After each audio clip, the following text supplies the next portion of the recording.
উচ্চারণ করে না। ঠিক তদনুরূপ ঈদুল আদহা এ শব্দটা হলো শেষে দোয়া উচ্চারণ করতে হয়, কিন্তু ওরা বলে ঈদুল আজহা। কি বলে? মানে জয় অক্ষর উচ্চারণের মতো আওয়াজ করে বলে। আমরা বলি ঈদুল আদহা, কোরবানির ঈদ। জোরে বলে একটু সুবহানাল্লাহ। এই ঈদুল আদহার দিন আল্লাহ পাক বান্দাদের ঈদের নামাজ পড়িয়ে ঈদগাহ থেকে বাইরে বেরোনোর আগে যেটা চায় আল্লাহর কাছে হাত তুলে, আল্লাহ সেটা সঙ্গে সঙ্গে কবুল করে বান্দার মুখে হাসি ফুটায়। তাহলে পাঁচটির ভিতরে দুটি চলে গেল, আর বাকি আছে কটি? বাকি এই বাচ্চারা কোনে কথা বলতেছে, বাচ্চারা কোনে ওরা বাজার করতে বাদাম ভাজা আছে নাকি ওখানে? ফুরুলি, পেঁজি, পাপড়, ফুচকা আছে নাকি ওখানে? দেখবেন ফুচকার দোকানে লাইন পড়লে এইরকম হাটের মতো আওয়াজ হয়। তো অবশ্যই আমার ধারণা ওখানে ফুচকা বিক্রি হচ্ছে না, বাদামও বিক্রি হচ্ছে না, পেঁজি ও ফুরুলি, পাপড় কিছু বিক্রি হচ্ছে না, ঠিক কি না? এই জন্য আমি বাচ্চারা যারা পর্দার ভিতরে আসো, বিশেষ করে পর্দার ভিতরে থাকে কারা? কথা বলে মেয়েরা থাকে, মেয়েরা। মায়েরা বললেই হবে না, এখানে মা এবং মায়ের সন্তান বাচ্চারাও আছে না। আর মায়েরা কথা না বললেও ওই বাচ্চারা কথা বলতেছে। ইবলিস শয়তান ওদের দিয়ে অ্যাকশন চালাচ্ছে যাতে আর কেউ শুনতে না চায়, আর কেউ শুনতে না পায়। এটা হলো শয়তানের খাসলাত। ও নিজে শুনবে না ভালো কথা, কাউকে শুনতে দেবে না। এই জন্য আমি অনুরোধ রাখবো, প্যান্ডেলের ভিতরে মায়ের জাত বয়স্ক মেয়েরা যারা আছেন ওই বাচ্চাদের একটু গাইড করেন। আর যদি কথা না শোনে তো অন্তত এক টিন ঘি নিয়ে ওদের লেজ মলা মতো করতে হবে, ঠিক কি না? কুকুরের লেজে যদি এক টিন গাওয়া ঘি মলতে মলতে যদি ঘিয়ের টিন খালি হয়ে যায়, কুকুরের লেজ এবার ছেড়ে দিলে সোজা হবে না বেঁকে থাকবে? এক টিন গাওয়া ঘি যদি কুকুরের লেজে মলা হয়, মলি মলে লেজটা সোজা করার জন্য যদি টানা হয়, টানার পরে যেই ঘি শেষ হয়ে গেল, লেজ ছেড়ে দিলেও লেজ ব্যাকবে না, সোজা হবে? বেঁকে যাবে। মেয়েদের খাসলাত হলো ওরা বেঁকা হাড়ের তৈরি। ও হাজার ঘি মলেন আর তেল মলেন আর যাই মলেন, ওরা কিন্তু জীবনে বেঁকা হাড় সোজা হবে না, ঠিক কি না? তবে যারা আল্লাহ ওয়ালা, আল্লাহ প্রেমিক, খোদা ভক্ত, আলেম ওলামার কথার মর্যাদা যারা দেয়, ওদের কণ্ঠে দিয়ে আর কোনো আওয়াজ আসবে না। এই জন্য আমি বলবো, কুকুরের লেজমার্কা মেয়ে যারা আসো, ঘরে যেয়ে কোরিয়ান কম্বল মুড়ি দাও। কি কম্বল? সব থেকে দামি কম্বলের নাম হলো কোরিয়ান কম্বল, কোরিয়ানের প্রোটেকশন। এই কম্বল খুব দামি কম্বল। ওই কম্বল বাড়ি যেয়ে মুড়িয়ে দাও, কারণ বাংলায় প্রবাদ আছে, মাঘের শীত বাঘের গায়েও লাগে। দিনের বেলা যদিও হালকা গরম ছিল সূর্যের তাপে, রাত যত বাড়বে ঠান্ডা তত পড়বে না, পড়বে না। ফাঁকা জায়গায় এখানে থেকে লাভ নাই, গল্প করতে হয়তো বাড়ি যেয়ে কম্বল মুড়ি দিয়ে দুজন সামনাসামনি হয়ে গল্প করো।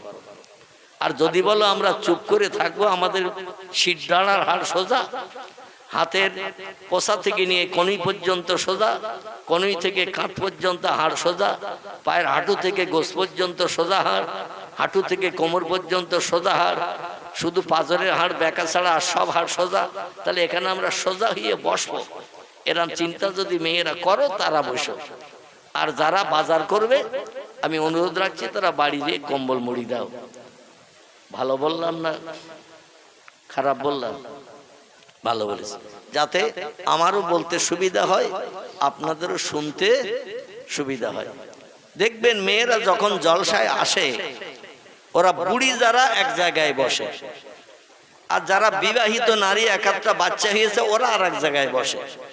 আর যাদের বিয়ে টিয়ে হয়নি মেয়েরা, ওরা আলাদা এক জায়গায় বসে। কটা দল হলো? তিনটে দল হলো। এছাড়াও বাচ্চা মেয়ে যারা 5 বছর 7 বছর, ওরা আবার আলাদা একটা জায়গায় বসে। ঠিক বললাম না ভুল বললাম?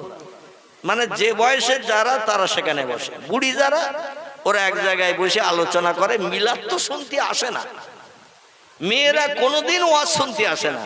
ওরা আসে নিজেদের ভিতরে একটু আলোচনা করতে 2-3 ঘন্টা বাড়ির গার্জেন সময় দেছে, সুযোগ দেছে, মিলাদে যেতে একটু গল্প করবে। তাই বুড়ি যারা ওরা এসে জিজ্ঞাসা করবে তো ছেলে ভাত দেয় তো? হারা গলা ধাক্কা টাক্কা দেয় না তো? এর বাচ্চা ওর বাচ্চা, অমুকের মা তমুকের মেয়ে এরকম বলে টলে না তো? আমার ছেলে তো বলে, তোর ছেলে বলে না তো? হারা এরকম জিজ্ঞাসা করে। মাঝে মাঝে আবার একটু তামাক পড়া টড়া নস্যি টস্যি চাই একজন আরেকজনের কাছে। এখন তো তামাক পড়া সেই কলার বাসনা পুড়িয়ে তো আর তামাক পড়া করে না, ওর পরিবর্তে এখন নস্যি ব্যবহার হয়। ঠিক বললাম না ভুল বললাম? এতে একটু নেশা মতন হয়। যাই হোক, আমি জীবনে খাইটাইনি বলতে পারবো না, তবে নেশা না হলে সে জিনিস ওরা ব্যবহার করবে না। 2 নম্বর, যাদের 2-1 করে বাচ্চা হয়ে গেছে, সংসার যাপন করছে, ওরা আলাদা এক জায়গায় বসেছে। বসে ওদের আলোচনা, তালপুকুরের বাজার থেকে বাড়ি আসে তখন তোর জন্য ল্যাংচা ট্যাংচা আনে তো? হারা কম মিষ্টি সন্দেশ টন্দেশ আনে তো? লেডিকে টেনে আনে তো? ব্লাউজ টেলাউজ তোর জন্য চুরি করে এনে দেয় তো? তোর স্বামী কিরাম? এই আলোচনা চলছে ওদের ভিতরে। আর একদল যাদের বিয়ে হব ভাব, এখনো ছেলে দেখাশোনা হয়নি, এরা এক জায়গায় বসে বলছে কোন ছেলের সঙ্গে তোর কথাবার্তা সেটেল হয়ে গেছে বল, কোন ছেলের সঙ্গে মোবাইলের মাধ্যম দিয়ে কথাবার্তা সেটেল হয়েছে বল, কবে হাইজ্যাক হয়ে উড়িয়ে দীঘায় যাবি, মুকুটমণিপুরে যাবি, দার্জিলিং এ যাবি কবে? কেবল আমি জানবো, পাড়ার কেউ জানবে না। আমার সঙ্গে বল, চলে গেলি পাড়ায় যখন খবর হবে তখন মিস করে আসবো আমি, কারণ আমি তো খবরটা জানি। আমাদের গ্রামের একজন আর ভাগনা ত্রিমণিতে মারা গেছে এক নারীর সঙ্গে অঘটন ঘটিয়ে, গত রাত্রি, আগের রাত্রিতে। ত্রিমণি মাদ্রাসার পিছনে বাড়ি, যুবক ছেলে, ওর মামার বাড়ি আমাদের গ্রামে। সালাউদ্দিন হাজি নাম, নাসির হাজি নাম, আর নাম বলবো না। এই 2 জন ভাই, 2 জনই হাজি, এদেরই ভাগনা আমাদের গ্রামে প্রায় আসতো। ত্রিমণি মাদ্রাসার পিছনে বাড়ি। এক মেয়ের সঙ্গে এমন জমিয়ে গেছে, বাপ মা 2 জন চিল্লায় গেছে আসামে। কোথায় বললাম? চিল্লায় গেছে আসামে। আর ছেলে ওদিকে বাড়িতে আছে, মেয়েরাও আছে। এখন সেই মেয়েটারে তার আপনজনেরা সম্ভবত বিয়ে দিয়ে দিয়েছে। মেয়েটারে বিয়ে দেওয়ার কারণে ছেলে বলে আমার মাল তো হাতছাড়া হয়ে গেল, চলে গেল আরেকজনের বাড়ি। ও দুঃখ রাগ যন্ত্রণা সহ্য করতে না পেরে এইভাবে ঝুলতেছে, বুঝতে পেরেছেন তো? গলায় দড়ি দিয়ে ঝুলতেছে। ওর বাপের কাছে ফোন করেছে, মায়ের কাছে তো ফোন ধরতেই দেয়নি। মানে এই চিল্লার আমির যে বসিরহাট তীরমোড়ে, সে বলছে আমাদের চিল্লা শেষ হতে এখনো 3 দিন বাকি কি 4 দিন বাকি, চিল্লার কাজ শেষ না হওয়া পর্যন্ত ওর বাপের কাছে ফোন দেওয়া যাবে না। এখন আবার চিল্লার এমন নিয়ম হয়েছে, যারা চিল্লা দিতে যাবে এদের কারো কাছে ফোন রাখলে হবে না, বাড়ির কোনো মানুষের সঙ্গে কথা বলা যাবে না। বর্তমানে নতুন আইন হয়েছে, নিয়ম হয়েছে। আগে মোবাইল ছিল না, এই আইনটা তখন চালু হয়নি। এখন মোবাইল হয়েছে, চিল্লায় গেলে মোবাইল নিয়ে যেতে পারবে না। ওর বাপ মা তো মোবাইল নিয়ে যায়নি, চিল্লার আমিরের কাছে থাকে একটা মোবাইল। কারো বাড়ির কোনো সমস্যা ঘটলে, কোনো অশান্তি ঘটলে, অসুবিধা হলে আমিরের কাছে ফোন করতে হবে, নাম্বারটা বাড়ির লোকের কাছে দিয়ে যায়। আর ওরা সব খালি হাতে মোবাইল বিহীন। আর আমিরের কাছে ফোন করা হয়েছে, আমাদের ছেলে গলায় দড়ি দিয়েছে, ওর বাপের কাছে ফোনটা দাও, ফোন করব। আমির বলল ওইভাবে কবর দাও, বাপের কাছে ফোন দেওয়া যাবে না। একটু জোরে বলুন নাউজুবিল্লাহ। কি সর্বনাশ! আচ্ছা, ইসলাম শরীয়ত কি এত কড়া? কথা বলেন, ইসলাম শরীয়ত কি এত কড়া যে একটা ছেলে মারা গেছে, বাপের কাছে ফোন দেওয়া যাবে না, তারা এসে মরা মুখটা দেখতে পাবে না। পিতা যার সঙ্গে রক্তের এত গাঢ় সম্পর্ক, এত গাঢ়তর মহব্বত সন্তানের সঙ্গে পিতার, আর মায়ের সঙ্গে তো 32টা নাড়ি ছেঁড়া ব্যথা। কটা? 32টা নাড়ি ছিঁড়ে একটা বাচ্চা পৃথিবীতে মায়ের উদর থেকে জন্ম নেয়। সব থেকে বেশি কষ্ট লাগে সন্তান মারা গেলে কার? মায়ের। মায়ের কলিজা তো খান খান হয়ে যাবে। মায়ের কাছে তো মোবাইল দিলই না, সেদিন বাপের কাছেও জানালো না, বলে এখন দেয়া যাবে না মোবাইল। একদিন পরে বললো আমরা কি করব, বলে ওইভাবে কবর দাও। আচ্ছা, কবর দিলে সরকারি পুলিশ বা আর যারা আছে এরা শুনবে? একটা প্রধানমন্ত্রী মুখ্যমন্ত্রী যদি অ্যাক্সিডেন্টে মারা যায়, তাও তারে পর্যন্ত পোস্টমর্টম করা হয়। ঠিক বললাম না ভুল বললাম?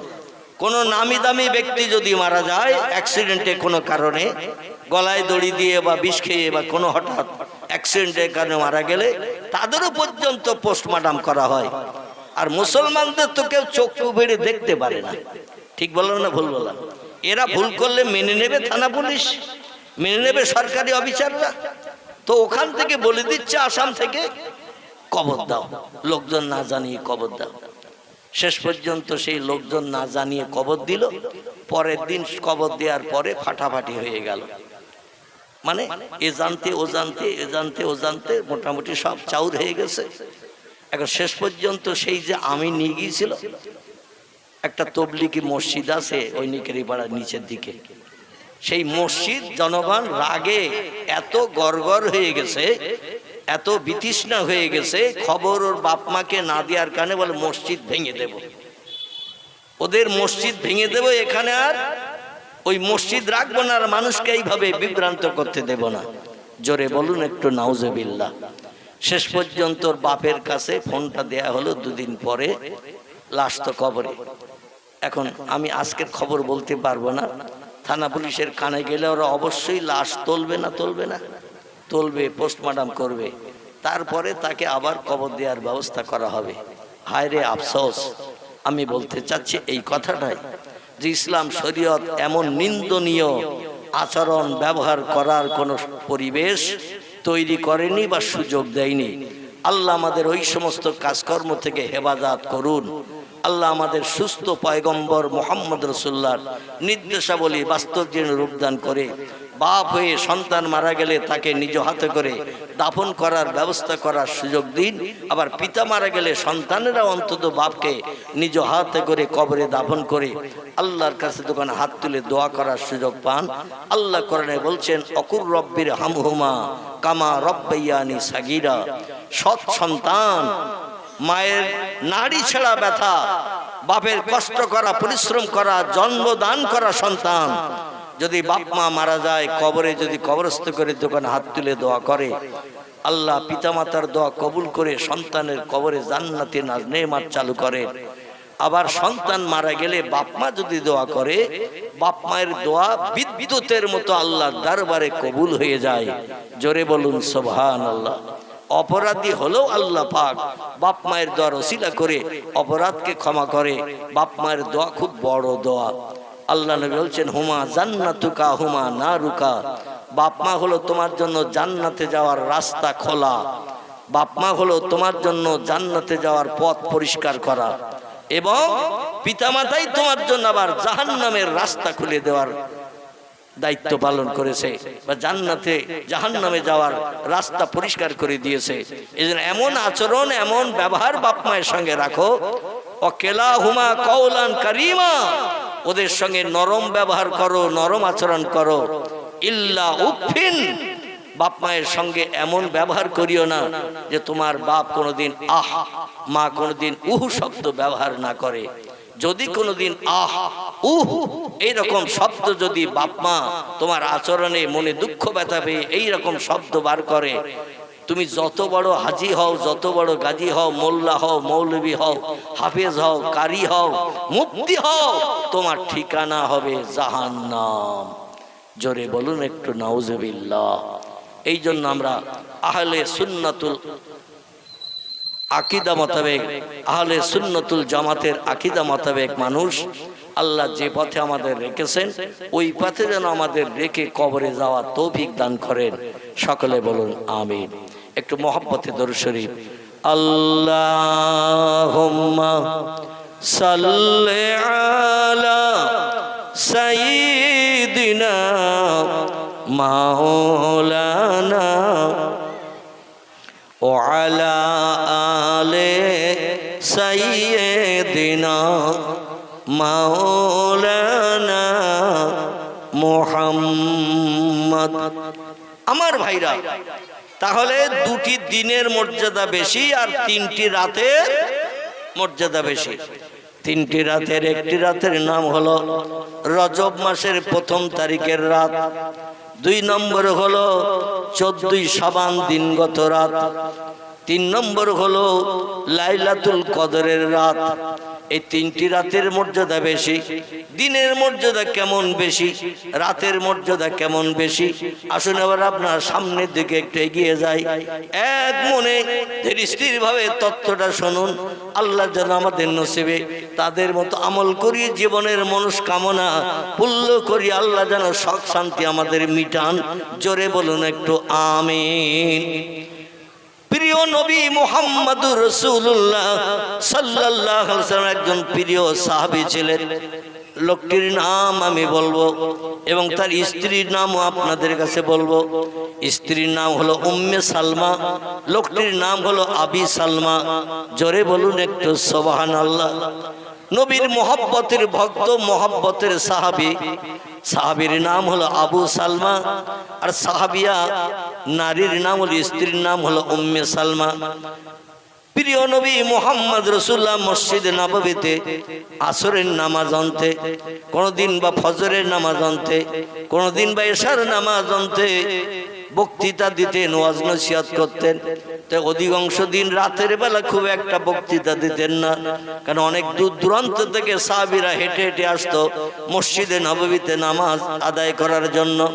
নবী বলেছেন, আমার হাতে গড়া মসজিদে কোনো ব্যক্তি যদি একটা না 40 ওয়াক্ত নামাজ আদায় করে বা জামাত ইমামের পিছনে, আমি মুহাম্মদ রাসূলুল্লাহ বলছি তাকে জান্নাতে নিয়ে যাওয়ার দায়িত্ব স্বয়ং আমার কাঁধে চেপে গেল। কত ওয়াক্ত? 40 ওয়াক্ত নামাজ বা জামাত ইমামের পিছনে যদি কোনো ব্যক্তি একটা না আদায় করে, ওই লোকটিকে জান্নাতে যাওয়ার দায়িত্ব আমার কাঁধে চেপে গেল। এমনকি জান্নাতে নিয়ে যাওয়ার জন্য আমার উপরে ওয়াজিব হয়ে গেল। ফরজের পরের স্টেজ হলো ওয়াজিব। নবী বলছে সেই ওয়াজিবের দায়িত্ব আমার কাঁধে চেপে গেল। লা ইয়াদখুলুল জান্নাহ, আমি মুহাম্মদ তত সময় পর্যন্ত জান্নাতে যাব না এই ব্যক্তিকে যত সময় জান্নাতে না ঢোকাবো। প্রিয় নবী মুহাম্মদ রাসূলুল্লাহ শাবানের চাঁদের আলোচনা করছিলেন। শাবান শব্দটি হলো আরবি ভাষা, এর বাংলা অর্থ হলো গুনাহ মাপের মাস। আমরা সাবান দিয়ে যেমন গায়ের ময়লা পরিষ্কার করি, জামা কাপড় পরিষ্কার করি, আল্লাহ বান্দার দেহে যত ময়লা মাখবে এই ময়লাগুলো পরিষ্কারের জন্য বছরে একটা মাস করে আল্লাহ ময়লা পরিষ্কারের মাস দান করেছেন। এই মাসটির নাম হলো পবিত্র শাবান। প্রিয় নবী মুহাম্মদ রাসূলুল্লাহ সাল্লাল্লাহু আলাইহি ওয়াসাল্লাম তিনি মসজিদে নববীতে আসরের নামাজ আনতে, সাহাবীরা বলেন কুমিয়া ইয়াল আসহাব, এই সাহাবীরা নামাজ আনতে একটু বসে যাও। এই মাসের গুরুত্ব মর্যাদা সম্পর্কে কিছু আলোকপাত করব, যাতে এই মাসের মর্যাদা সম্পর্কে তোমরা জানা বোঝা করে মাসটার মর্যাদা দিয়ে জীবনের সুখ শান্তি আল্লাহর কাছ থেকে মিটিয়ে নিতে পারো। কারণ এই পবিত্র রাতে 14ই শাবান দিনগত রাতে যে ব্যক্তি বেশি বেশি করে নফল নামাজ পড়ে, রাত জাগে, তাসবিহ তাহলিল পাঠ করে, আল্লাহ পাক রব্বুল আলামিন তার দোয়া দাবিল কবুল না করে পারেন না। প্রিয় নবী মুহাম্মদ রাসূলুল্লাহ নামাজ আনতে মসজিদে নববীর ভিতরে এই মাসের মর্যাদা সম্পর্কে আলোচনা করছেন। এমনকি বলছেন কারো যদি কিছু জীবনের দুঃখ দুর্দশা থাকে, অভাব থাকে, সমস্যা থাকে, আল্লাহর রেজামন্দির জন্য একটু বেশি বেশি করে নফল নামাজ আদায় করবে। নফল নামাজ আদায় করে ভোর হওয়ার আগে, পূর্ব দিকে সূর্য উদয় হওয়ার আগে আল্লাহ কোরআনে বলছেন সালামুন হিয়া হাত্তা মাতলাইল ফজর, তুলিয়ে ফজর পূর্ব দিকে সূর্য উদয় হওয়ার আগ মুহূর্ত পর্যন্ত এই রাতের ইজ্জতের খাতিরে আল্লাহ পাক রহমতের দরজা খুলে দিয়ে থাকেন। এই জন্য কারো কিছু চাওয়ার থাকে, মজুরি খেটে যদি মজুরি নেওয়ার ইচ্ছা থাকে, ফজরে সূর্য উদয় হওয়ার আগে আল্লাহর কাছে হাত পাতিও, আল্লাহ তোমাকে বঞ্চিত করবেন না। যেটা মনের শখ, যেটা মনের ইচ্ছা এই রাতে আল্লাহ পাক কবুল করে বান্দার মুখে হাসি ফুটান। হযরত আবু সালমা বিশ্ব নবী মুহাম্মদ রাসূলুল্লাহর মসজিদে এসে আসরের নামাজ অন্তে নবীজি শাবান মাসের মর্যাদা গুরুত্ব সম্পর্কে, যাকে লাইলাতুল বরাত বলা হয়, ভাগ্য বন্টনের রজনী, শবে বরাত বলা হয়। ফার্সিতে সব মানে হলো রাত, বরাত মানে হলো ভাগ্য বন্টন। বাংলা ভাষায় কে বলা হয় ভাগ্য বন্টনের রজনী। আল্লাহ পাক মানুষের ভাগ্যকে পরিবর্তন করেন, তকদিরও পরিবর্তন করে দিয়ে নতুন তকদির তার জন্য বানিয়ে দেন। নবী অন্য হাদিসে বলেছেন, আত-তাকদিরু লা ইয়ারুদ্দু ইল্লা বিদুআ, তকদিরের কোনো পরিবর্তন কোনোদিনই হবে না। আল্লাহ যার তকদিরে যেটা রেখেছেন সেটাই তার নসিবে জুটবে। সাহাবীরা বলে, ইয়া রাসূলুল্লাহ, পরিশ্রম করে কাজকর্ম করে আমরা কি তকদির পরিবর্তন করতে পারবো না? নবী বলেন, একটা মাত্র ক্ষেত্রে তকদির পরিবর্তন হয়, সেটি হলো ইল্লা বিদুআ।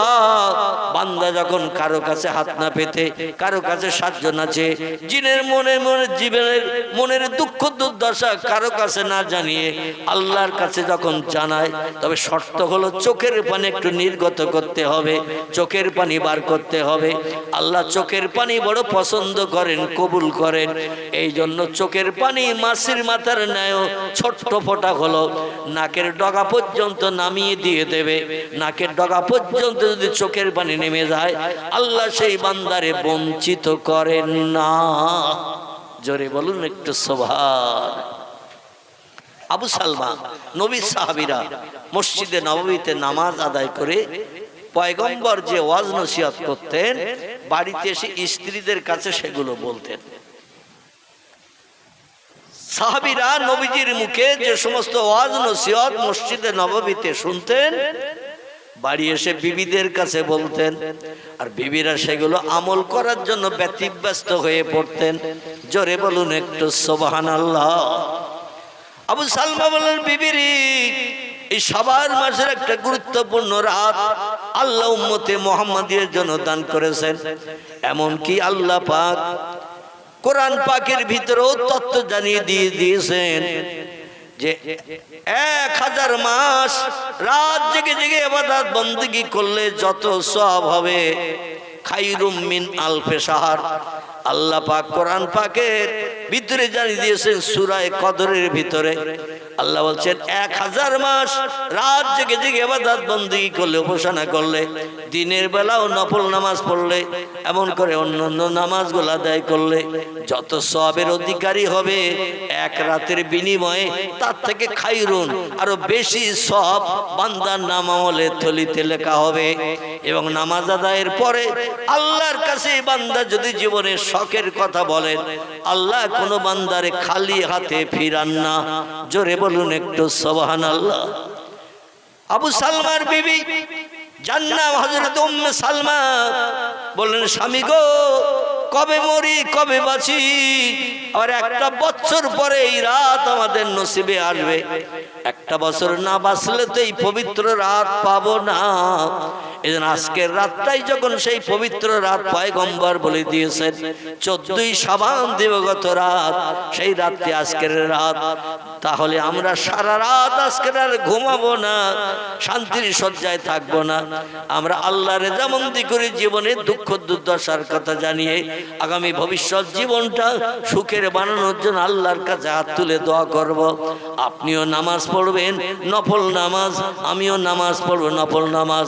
স্বামী স্ত্রী দুইজনে পাশাপাশি যায় নামাজ পড়ে নামাজ আদায় করব।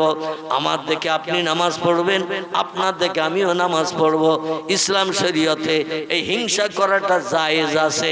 জোরে বলুন একটু সুবহানাল্লাহ।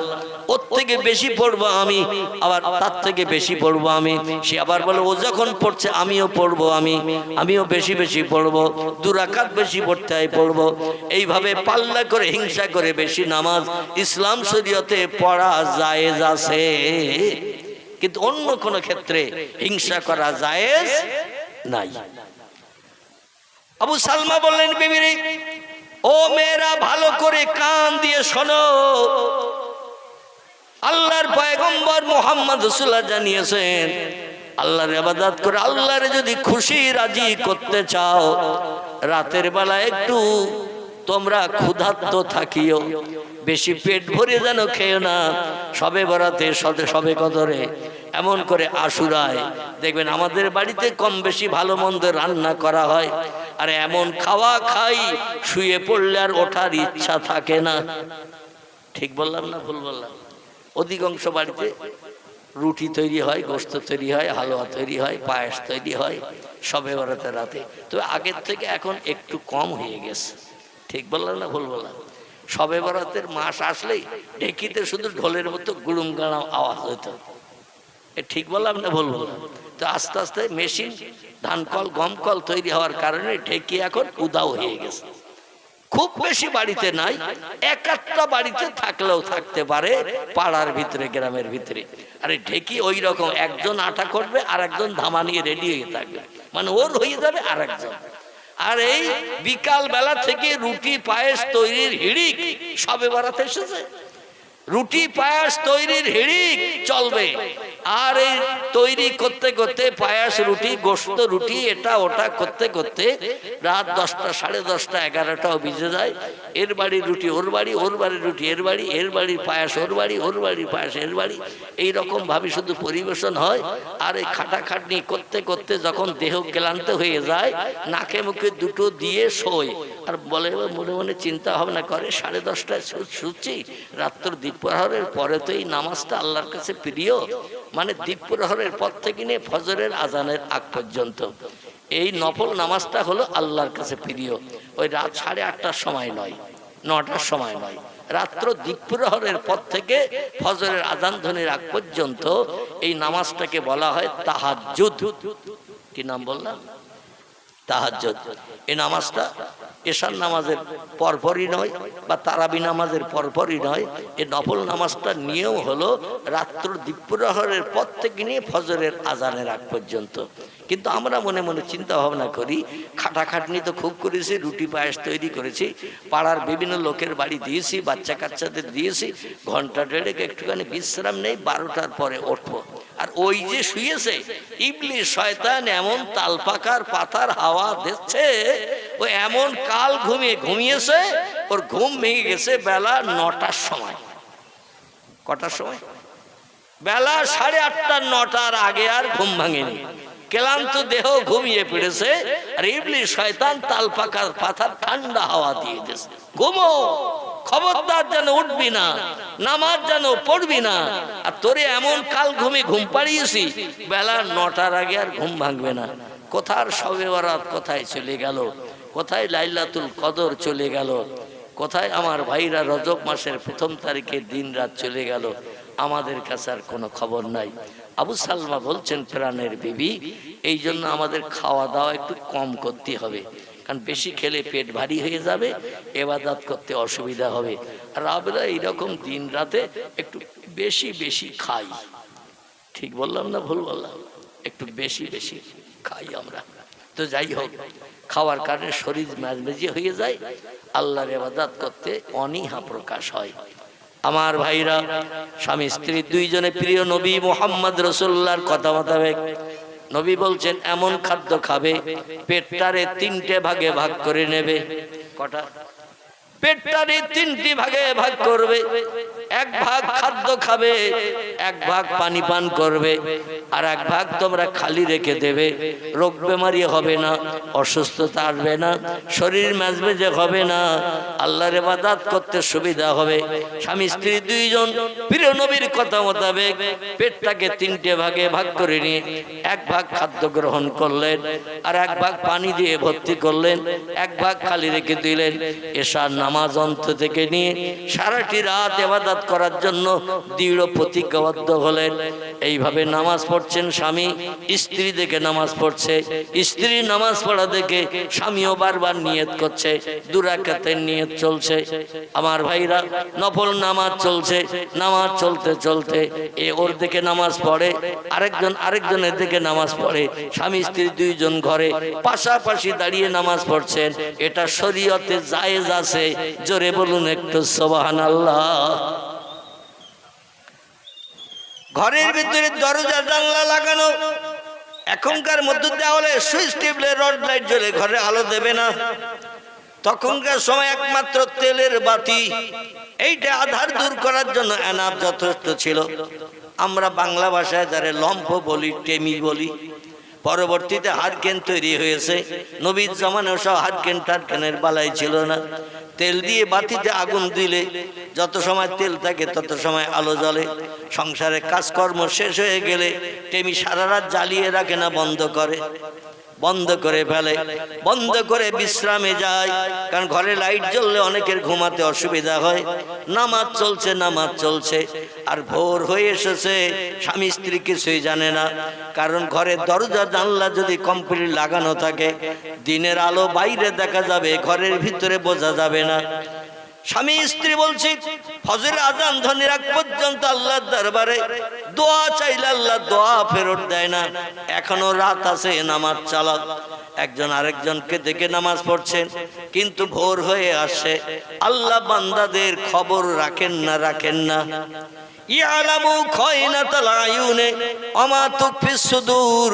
আল্লাহ বলছেন তোমরা গোপনে গোপনে অন্তরে যে চিন্তা ভাবনা করেছো, ফজরের আজানের আগে আমার কাছে পরিশ্রমের মূল্য চাবে, কিন্তু ফজরের আজান ধ্বনি আগত, ফজরের আজানের সময় এসে গেছে। আর আজানের পরে পূর্ব দিকে সূর্যোদয় হয়ে গেলে দোয়া দাবি কবুল হবে না, পরিশ্রমটা বেকার হয়ে যাবে। এ কাক পাখিরা, চিল পাখিরা, ফিঙে পাখিরা, চড়ুই পাখিরা, তোমরা বাসা থেকে বেরিয়ে যাও খাদ্য অন্বেষণের জন্য। ভোরবেলা কোকিলেরা গাছের মাথায় বসে বসে কুহু কুহু করে ভোরবেলা ডাকে না। কোকিলেরা ভোরবেলা ডাকে, চড়ুই পাখিরা বাসা ছেড়ে বেরিয়ে যায়, কিচির মিচির করে। কাগর ডাকতে খাদ্য অন্বেষণের জন্য এক জায়গা থেকে আরেক জায়গায় যায় না। ওরা আওয়াজ করতে যায়, ওরা কিন্তু ওই কাকা করে ডাকে না, চড়ুই পাখি কিচির মিচির করে না। আল্লাহ বলছেন আমি আল্লাহ আমার নামের জপ জিকির করতে যাই। কারণ ওদের 5 পাটি চাল ঘরে নাই, 2 লাখ টাকা ব্যাংকে নাই, ওদের পুকুরে কোনো 3 বছরের পুরনো মাছ পোষা নাই, ওদের কোনো বাজারে যে খাবার কেনার সুযোগ নাই। ঠিক বললাম না ভুল বললাম? এই জন্য ভোরবেলা বাসা ছেড়ে বেরিয়ে যখন খাদ্য তালাশ করতে যায়, ও বান্দার শোনো, ওয়াইন মিন শাইইন ইল্লা ইউসাব্বিহু বিহামদিহি। যত সৃষ্টি চোখে দেখতে পাও না, সব সৃষ্টি আমি আল্লাহ আমার নামের জপ জিকির করে। লা ইয়াফকাহুনা ইল্লা তাসবিহাহু। ওদের আওয়াজ তোমরা বুঝতে পারো না, কি বলছে ওরা, কি কইছে ওরা একে অপরের সঙ্গে, তোমরা ওটা বোঝো না। কারণ ওদের আওয়াজ বোঝার ক্ষমতা তোমাদের আমি দিই নাই। জোরে বলুন একটু সুবহানাল্লাহ। তবে শোনো, কিছু মানুষের উপর আমি রহম করেছি। ঈসা নবী মায়ের পেট থেকে যখন পৃথিবীতে এসেছে, আমি আল্লাহ পাক 1500 ভাষা 3 দিনের মাথায় আমি আল্লাহ তার মেমোরিতে জমা করে দিয়েছি। তোমরা বাংলা বললে বোঝো, হিন্দি বললে বোঝো, ইংরেজি বললে বোঝো না, ফার্সি বললে বোঝো না। ঠিক না ভুল? পলি, গুজরাটি, মারাঠি, মালয়ালি এরকম ভাষায় কথা বললে আমরা কি বুঝবো? মনে করবো চড়াই পাখির মতো কিচির মিচির করছে, কিছুই বুঝি না।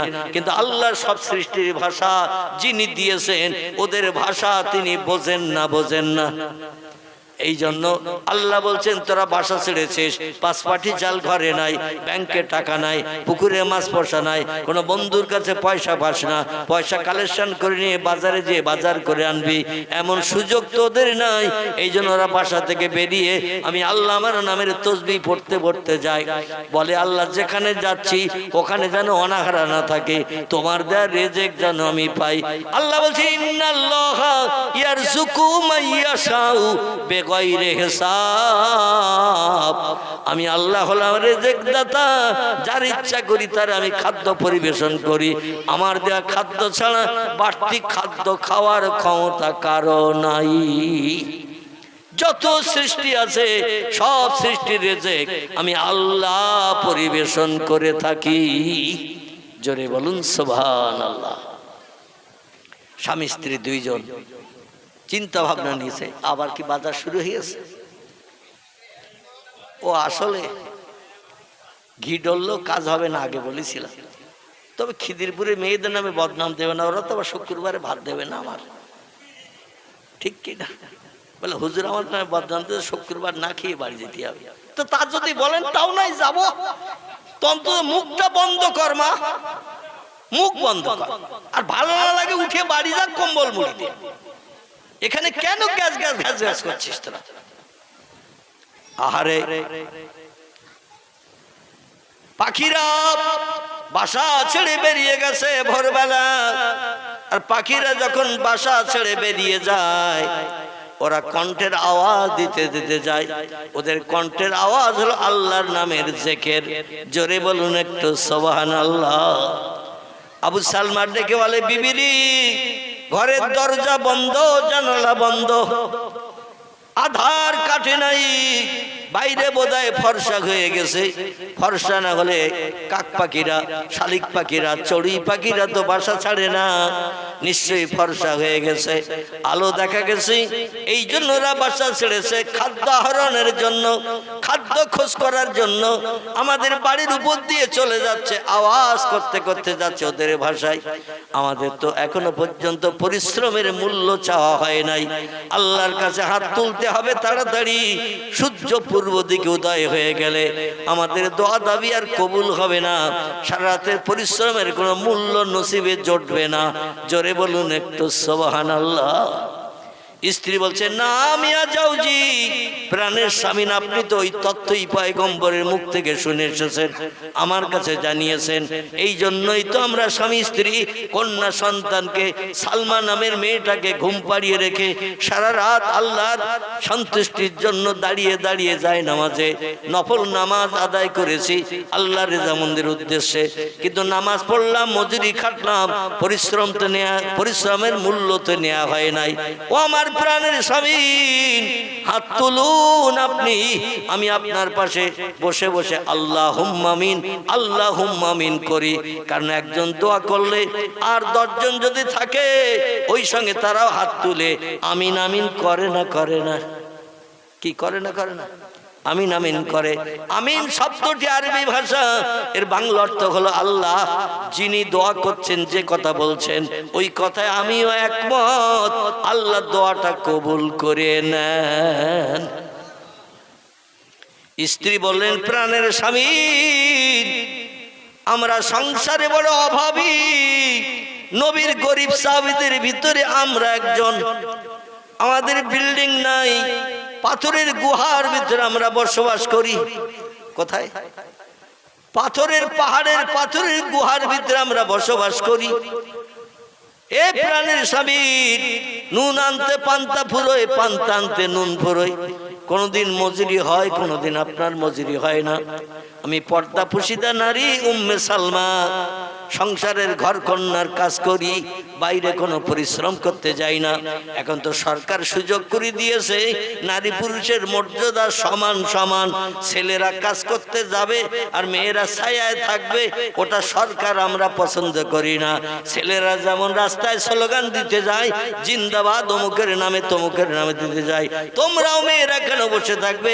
ছেলেদের যেমন সরকারি ফ্যাসিলিটি, মেয়েদেরও তেমন সরকারি ফ্যাসিলিটি, বরং মেয়েদের ফ্যাসিলিটি ছেলেদের থেকে এখন বেশি না কম? ছেলেদের থেকে মেয়েদের বেশি।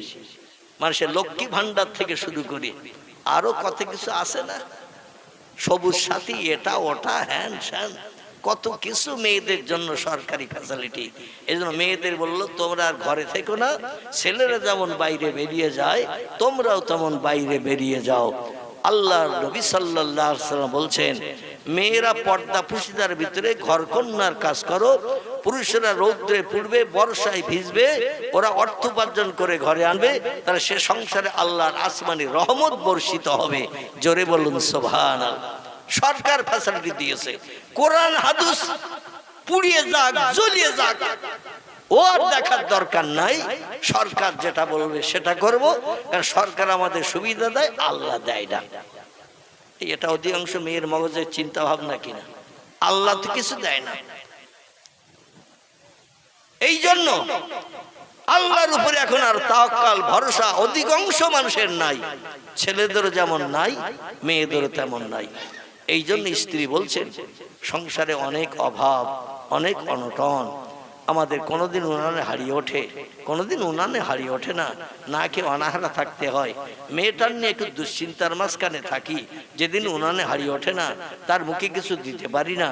এই জন্য প্রাণের স্বামী, আপনি বেশি দুঃখী, বেশি অভাবী, আপনার মনে সুখ শান্তি অনেক। এই জন্য আপনি আগে হাত তুলে দোয়া করেন, আমি আপনার হয়ে আমিন আমিন করব। আল্লাহ যাতে স্বামীর জন্য স্ত্রীর দোয়া বিদ্যুতের মতো কবুল করেন। জোরে বলুন সুবহান। আবু সালমা ডেকে বলে, প্রাণের বিবি, এ আমার স্ত্রী উম্মে সালমা, আমি তোমার স্বামী, আমার চেহারা দেখতে ভালো না। মদিনার অধিকাংশ পুরুষদের চেহারা কম বেশি ভালো, আমার চেহারা হলো কালো, আমার ফেস কাটিং দেখতে তত ভালো না।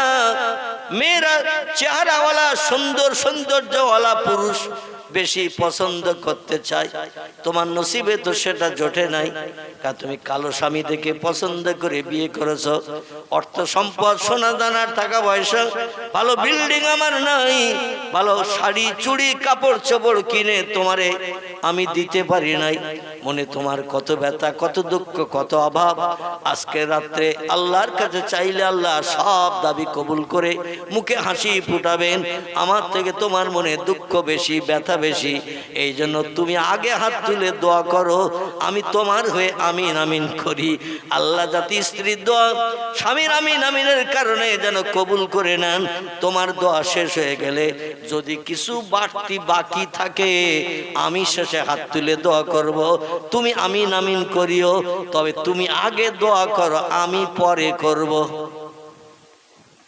আচ্ছা, স্বামী যে প্রস্তাবটা দিয়েছেন, প্রস্তাবটা খারাপ। মেয়েদের মনে অভাব দুঃখ থাকলে সংসারে মেয়েদের মনে ব্যথা বেশি না ছেলেদের মনে ব্যথা বেশি? মেয়েদের মনে কিন্তু ব্যথা বেশি থাকে। প্রত্যেকটি মেয়ে চায় সংসার জীবনের সুখ, এরা কোনোদিন দুঃখ পেতে চায় না। এটা হলো মেয়েদের গুড হ্যাবিট বলেন আর ব্যাড হ্যাবিট বলেন, ভালো উদ্দেশ্য বা খারাপ উদ্দেশ্য যাই বলেন, ওরা সংসারে অভাব পছন্দ করে না, ধৈর্য ধরতে চায় না। আমার ভাই আবু সালমা বলছেন, তুমি আগে হাত তোলো, আল্লাহর কাছে দোয়া করো, আমি আমিন আমিন করি।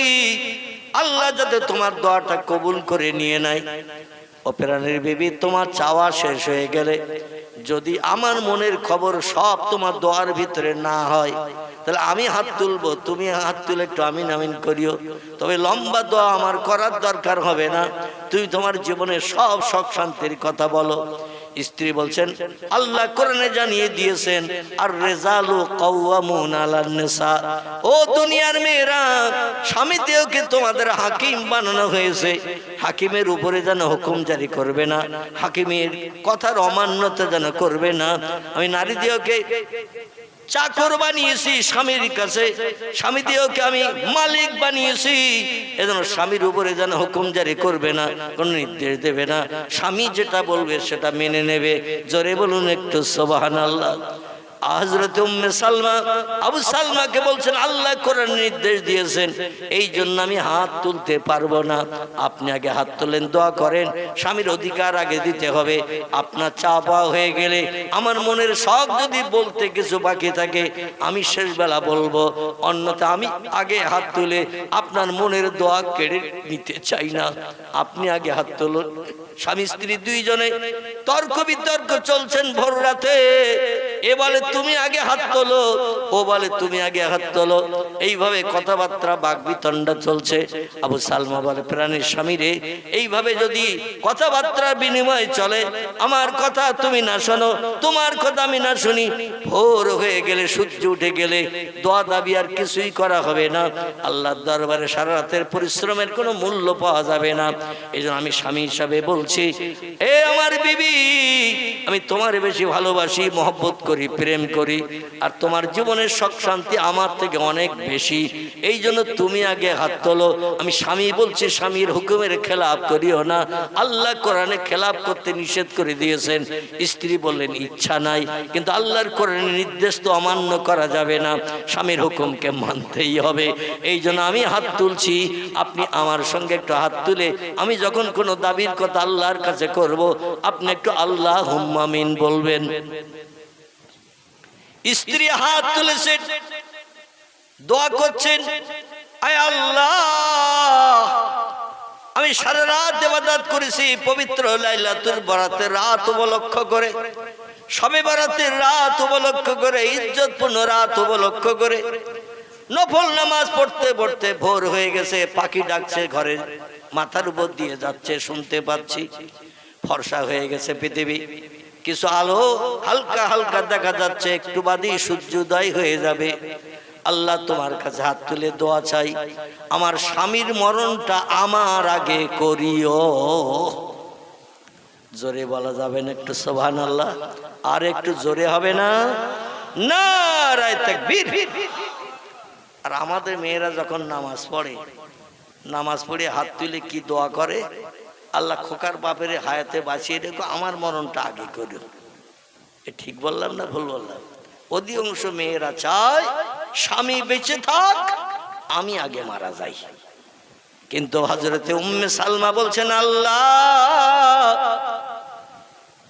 আমার স্বামীর মরণটা আমার আগে করিও। ভোর হয়ে গেছে, সূর্য উদয় হবে, পাখি ডাকতে ডাকতে চলে গেছে, সূর্যোদয় হয়ে গেলে আর দোয়া কবুল হবে না। এদিকে লক্ষ্য করে উম্মে সালমা আর কিছুই বলেননি, শুধু বলেন, আল্লাহ আমার মরণের আগে আমার স্বামীর মরণটা করিও, লা ইলাহা ইল্লাল্লাহ। দোয়া শেষ।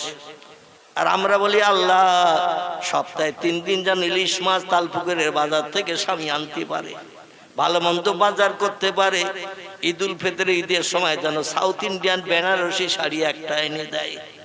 ও আল্লাহ, নিত্য নতুন চুড়ি, এমন করে হিমানি, পাউডার, আলতা, স্নো, কসমেটিক, আই পালিশ, নাক পালিশ, চক্ষু পালিশ, হাজারো ধরনের কসমেটিক এনে আমার সাজিয়ে যেন সুন্দরী নায়িকা বানাই।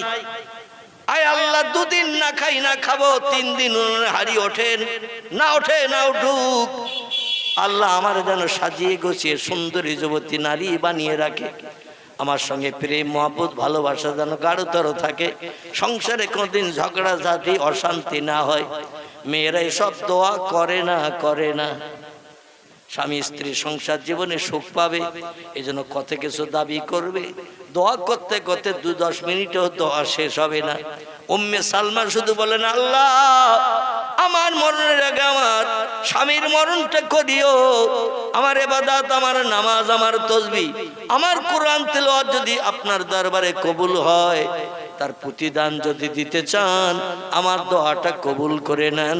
লা ইলাহা ইল্লাল্লাহ বলি দোয়া শেষ করে দিয়েছেন, দিয়ে বললেন, স্বামী গো বেশি সময় বাকি নাই, এই জন্য দোয়া লম্বা করি নাই।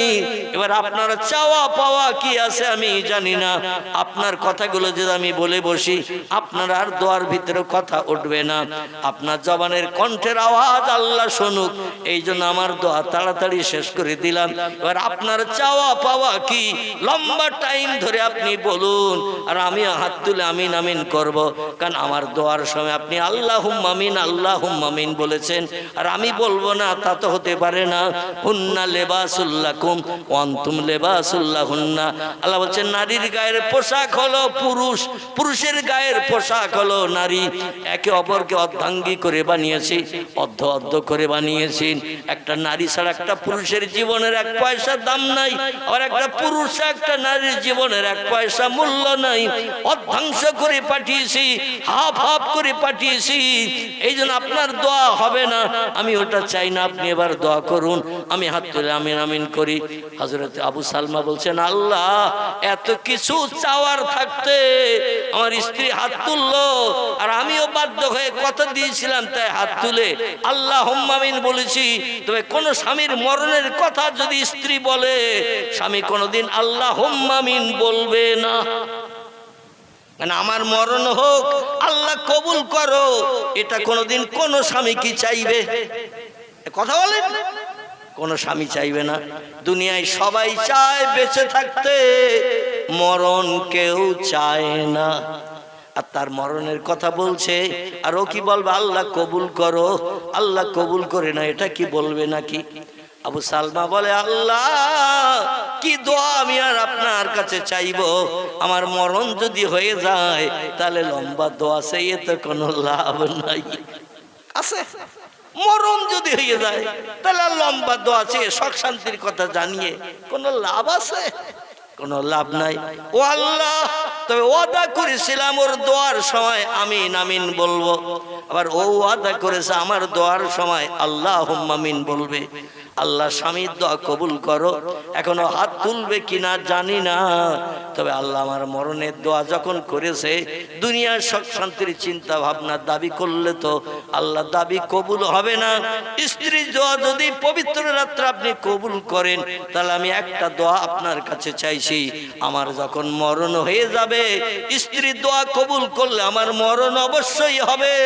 আর আমার মরণ যখন হয়ে যাবে, আল্লাহ আমার থেকে একটা ভালো স্বামী আমার স্ত্রীর কপালে জুটিয়ে দিও।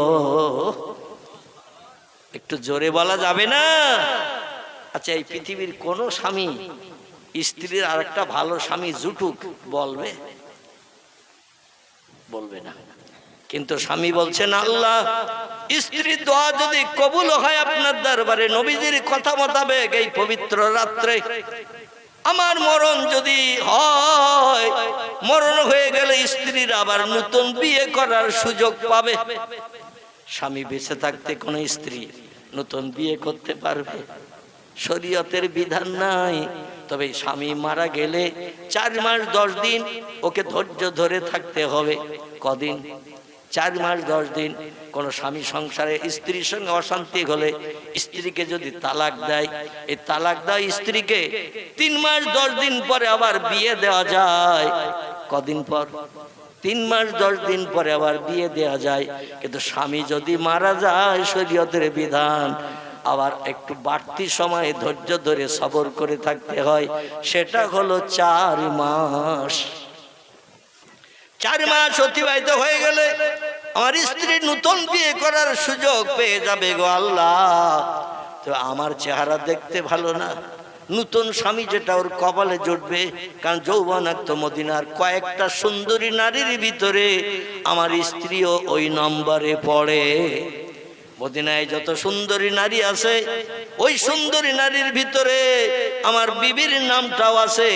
এত রূপবতী সুন্দরী লাবণ্যময়ী যুবতী আল্লাহ তুমি আমার স্ত্রীকে বানিয়েছো। 5-6 জন কিংবা 7 জন সুন্দরী নারী যদি মদিনায় থাকে, এর ভিতরে হযরতে মায়েশাতুল হুমায়রা রাদিয়াল্লাহু ছিলেন। জোরে বলুন একটু সুবহানাল্লাহ। হযরত উম্মে সালমা ছিলেন। প্রিয় নবী মুহাম্মদ রাসূলুল্লাহর বিবিগণদের ভিতরে কয়েকজন স্ত্রী দেখতে সুন্দরী ছিল। আমার ভাইরা, উম্মে সালমাও নবীর সাহাবী এবং করে সাহাবিয়া, 2 জন দেখতে, একজন ছিল খুব সুন্দরী, এ হলো হযরত উম্মে সালমা। আবু সালমা ছিল চেহারা একটু কুৎসিত, তবে আমল কালামে ছিল উচ্চাঙ্গের। জোরে বলুন একটু সুবহানাল্লাহ। আল্লাহর কাছে হাত তুলে বলে, আল্লাহ আমার স্ত্রীর দোয়া কবুল হলে আমার মরণ হয়ে যাবে, আর আমার মরণের পর আমার বিবির নসিবে একটা ভালো স্বামী, উত্তম স্বামী, চেহারা আবার সুন্দর দর্শনীয় স্বামী জুটিয়ে দিয়ে মনের দুঃখ, তাপ, ব্যথা, বেদনা, অভাবগুলো দূর করে দিয়ে তার কলিজা তুমি ঠান্ডা করিও। 2 জনের দোয়া এই ভোরবেলা আল্লাহর দরবারে পবিত্র রাতে কবুল হয়ে গেছে। জোরে বলুন সুবহানাল্লাহ। কারণ 2 জন স্বামী স্ত্রী চোখের পানি নির্গত করেছেন সারা রাতের পরিশ্রমের মূল্য নেয়ার জন্য। আল্লাহর দরবারে কেঁদে দোয়া করেছেন, যার কারণে আল্লাহর দরবারে 2 জনের দোয়া কবুল হয়ে গেছে। স্বামী স্ত্রী 2 জন এবার এক জায়গায় দোয়া শেষে বলছেন, বিবি রে, স্ত্রী প্রথমে বলছেন, প্রাণের স্বামী, আপনার এত কিছু চাওয়ার থাকতে আপনি আমার জন্য নতুন স্বামীর দোয়া কেন করলেন? আমি তো নতুন স্বামী চাই না। আবু সালমা বলছে, বিবি রে, তোমার 1000 ধরনের চাহিদা ছিল, মেয়েদের চাহিদার শেষ থাকে না। এত কিছু তোমার জীবনে চাওয়ার ছিল, কিচ্ছু না চেয়ে তুমি আমার মরণের কথা কেন বললে? আমার মরণের কথাটা বাদ দিয়ে কি কোনো কিছু চাওয়া যেত না? উম্মে সালমা বলছেন, প্রাণের স্বামী, কিছু চাওয়া যাইতো, কিন্তু আপনি আমার একটা নতুন স্বামীর কথা কেন বললেন? 2 জনের ভিতরে মতদ্বন্দ্ব শুরু হয়ে গেল। উম্মে সালমা বলে, প্রাণের স্বামী, আপনার মরণের কথা আমি কেন বলেছি সেটা কি আপনি শুনবেন? স্বামী বলছেন, না মিয়া জাউজাতি, প্রাণের বিবি রে, দুনিয়ায় এত কিছু মেয়েদের চাওয়া থাকতে আমার মরণের কথা কেন এই দোয়ায় তুমি পবিত্র রাতে বললে? একটু তথ্য দাও, শুনে খুশি হই। স্ত্রী বলছেন, প্রাণের স্বামী পয়গম্বর মুহাম্মদ রাসূলুল্লাহ জানিয়েছেন যে স্ত্রীরা স্বামীর মরণের সময় সেবা যত্ন করবে, দেখভাল করবে, পেশাব পায়খানা পরিষ্কার করবে, গালে তুলে খাওয়াবে, যত্ন খাতির করবে, হাসরের মাঠে ওই স্ত্রী স্বামীর সঙ্গে জান্নাত হালাল বানাবে। যে স্ত্রী স্বামীর মরণের সময় দেখভাল করবে, সব থেকে কঠিন বিপদের সময় হলো মরণের সময়।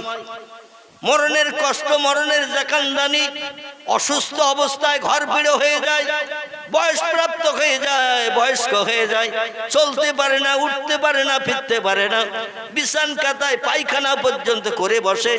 এই সময়ের সেবা যে মেয়েটি স্বামীর করবে সেই হলো প্রকৃত স্বামী ভক্ত, সেই হলো প্রকৃত স্বামী ভক্তা। আর ওই মেয়েটি মরণের দিন পর্যন্ত স্বামীর সেবা করে, বাপের বাড়ি না যে, বোনের বাড়িতে যে না যে, মাঝে মাঝে ভিক্ষুকদের কাছ থেকে খবর নেয়, আমাদের সে খোকার বাপ বেশি আছে না মরে গেছে, একটু খবর দাও, ওর জ্বালা যন্ত্রণা সহ্য করতে পারি না, পচা গুয়ের গন্ধার সহ্য করতে পারি না, পেশাব পায়খানা বিকট দুর্গন্ধ, প্রতিদিন পরিষ্কার করতে হয়, ধুতে হয়, জ্বালায় জ্বলে জ্বলে মরছি। এত লোকের মরণ হয়, খোকার বাপের আল্লাহ চেনে না। এখানকার মেয়েরা অবশ্য বলে টলে না, কিছু মেয়েরা বলে এত লোকের মরণ হয় খবর শুনি, খোকার বাপের আল্লাহ চেনে না, ওর কবে মরণ হবে। তাই জ্বালা যন্ত্রণা সহ্য করতে না পেরে বাপের বাড়ি এসে রয়েছি, মরে গেলে আবার বাড়ি যাব। আমার ভাইরা, এটা হলো দুনিয়ার মেয়েদের চিন্তা ভাবনা, মনস্কামনা। স্ত্রী বলছেন, প্রাণের স্বামী আমি যদি আপনার আগে মারা যাই, আর আপনি দুনিয়ার সংসার যাপনে, এই পৃথিবীতে তো আপনার বেঁচে থাকতে হবে। পুরুষেরা সংসার যাপনে একা সব কাজ করতে পারে না, রান্না বান্নার কাজ, জামা কাপড় পরিষ্কারের কাজ, ঘর বাড়ি গোছানো কাজ, এইভাবে সংসারের সব কাজ মেয়েদের করতে হয়, রান্না বান্না করে স্বামীকে পরিবেশন করতে হয়, ওটা ছেলেরা খুব বেশি পারে না। আর আমি যদি আগে মারা যাই, সংসারের প্রয়োজনে আপনার নতুন বিয়ে আপনার করে নেবেন, নতুন বিয়ে যেই করবেন ওই নতুন স্ত্রী সংসারে আসবে, আর জীবনের শেষ বেলা ওই নতুন স্ত্রী যদি আপনার 2-1 মাস সেবা যত্ন করে, হাসরের মাঠে ওই স্ত্রীটা আপনাকে নিয়ে জান্নাতে চলে যাবে। আমরা কেউ জান্নাতে স্বামীর ধারে পাশে ঘিসতে পারবো না। আর শেষ সেবা যে মেয়েটি করবে সেই হলো প্রকৃত সেবাকারিণী। আল্লাহ তাকে স্বামীর সঙ্গে জান্নাত হালাল বানাবেন। আমি চাই না সারা জীবন আপনার সঙ্গে সংসার করেছে, অভাব অনটন দুঃখ দুর্দশা বাস্তব জীবনের উদ্যান করেছে, না খেয়ে থেকেছি, সেবা যত্ন আপনার করেছি, আর আপনি আল্লাহর জান্নাতে যাবেন নবীর সাহাবী হয়ে, আর আমি ফাল করে তাকিয়ে তাকিয়ে দেখব আপনার সঙ্গী হয়ে যেতে পারবো না জান্নাতে। অন্য একটা নারী, অচেনা নারী আপনার হাত ধরে আনন্দ করতে করতে জান্নাতে যাবে, ও জ্বালা সেদিন হাসরের মাঠে সহ্য করতে পারবো না। এই জন্য আল্লাহর কাছে দোয়া করেছি, আল্লাহ আমার মরণের আগে আমার স্বামীর মরণটা করিও।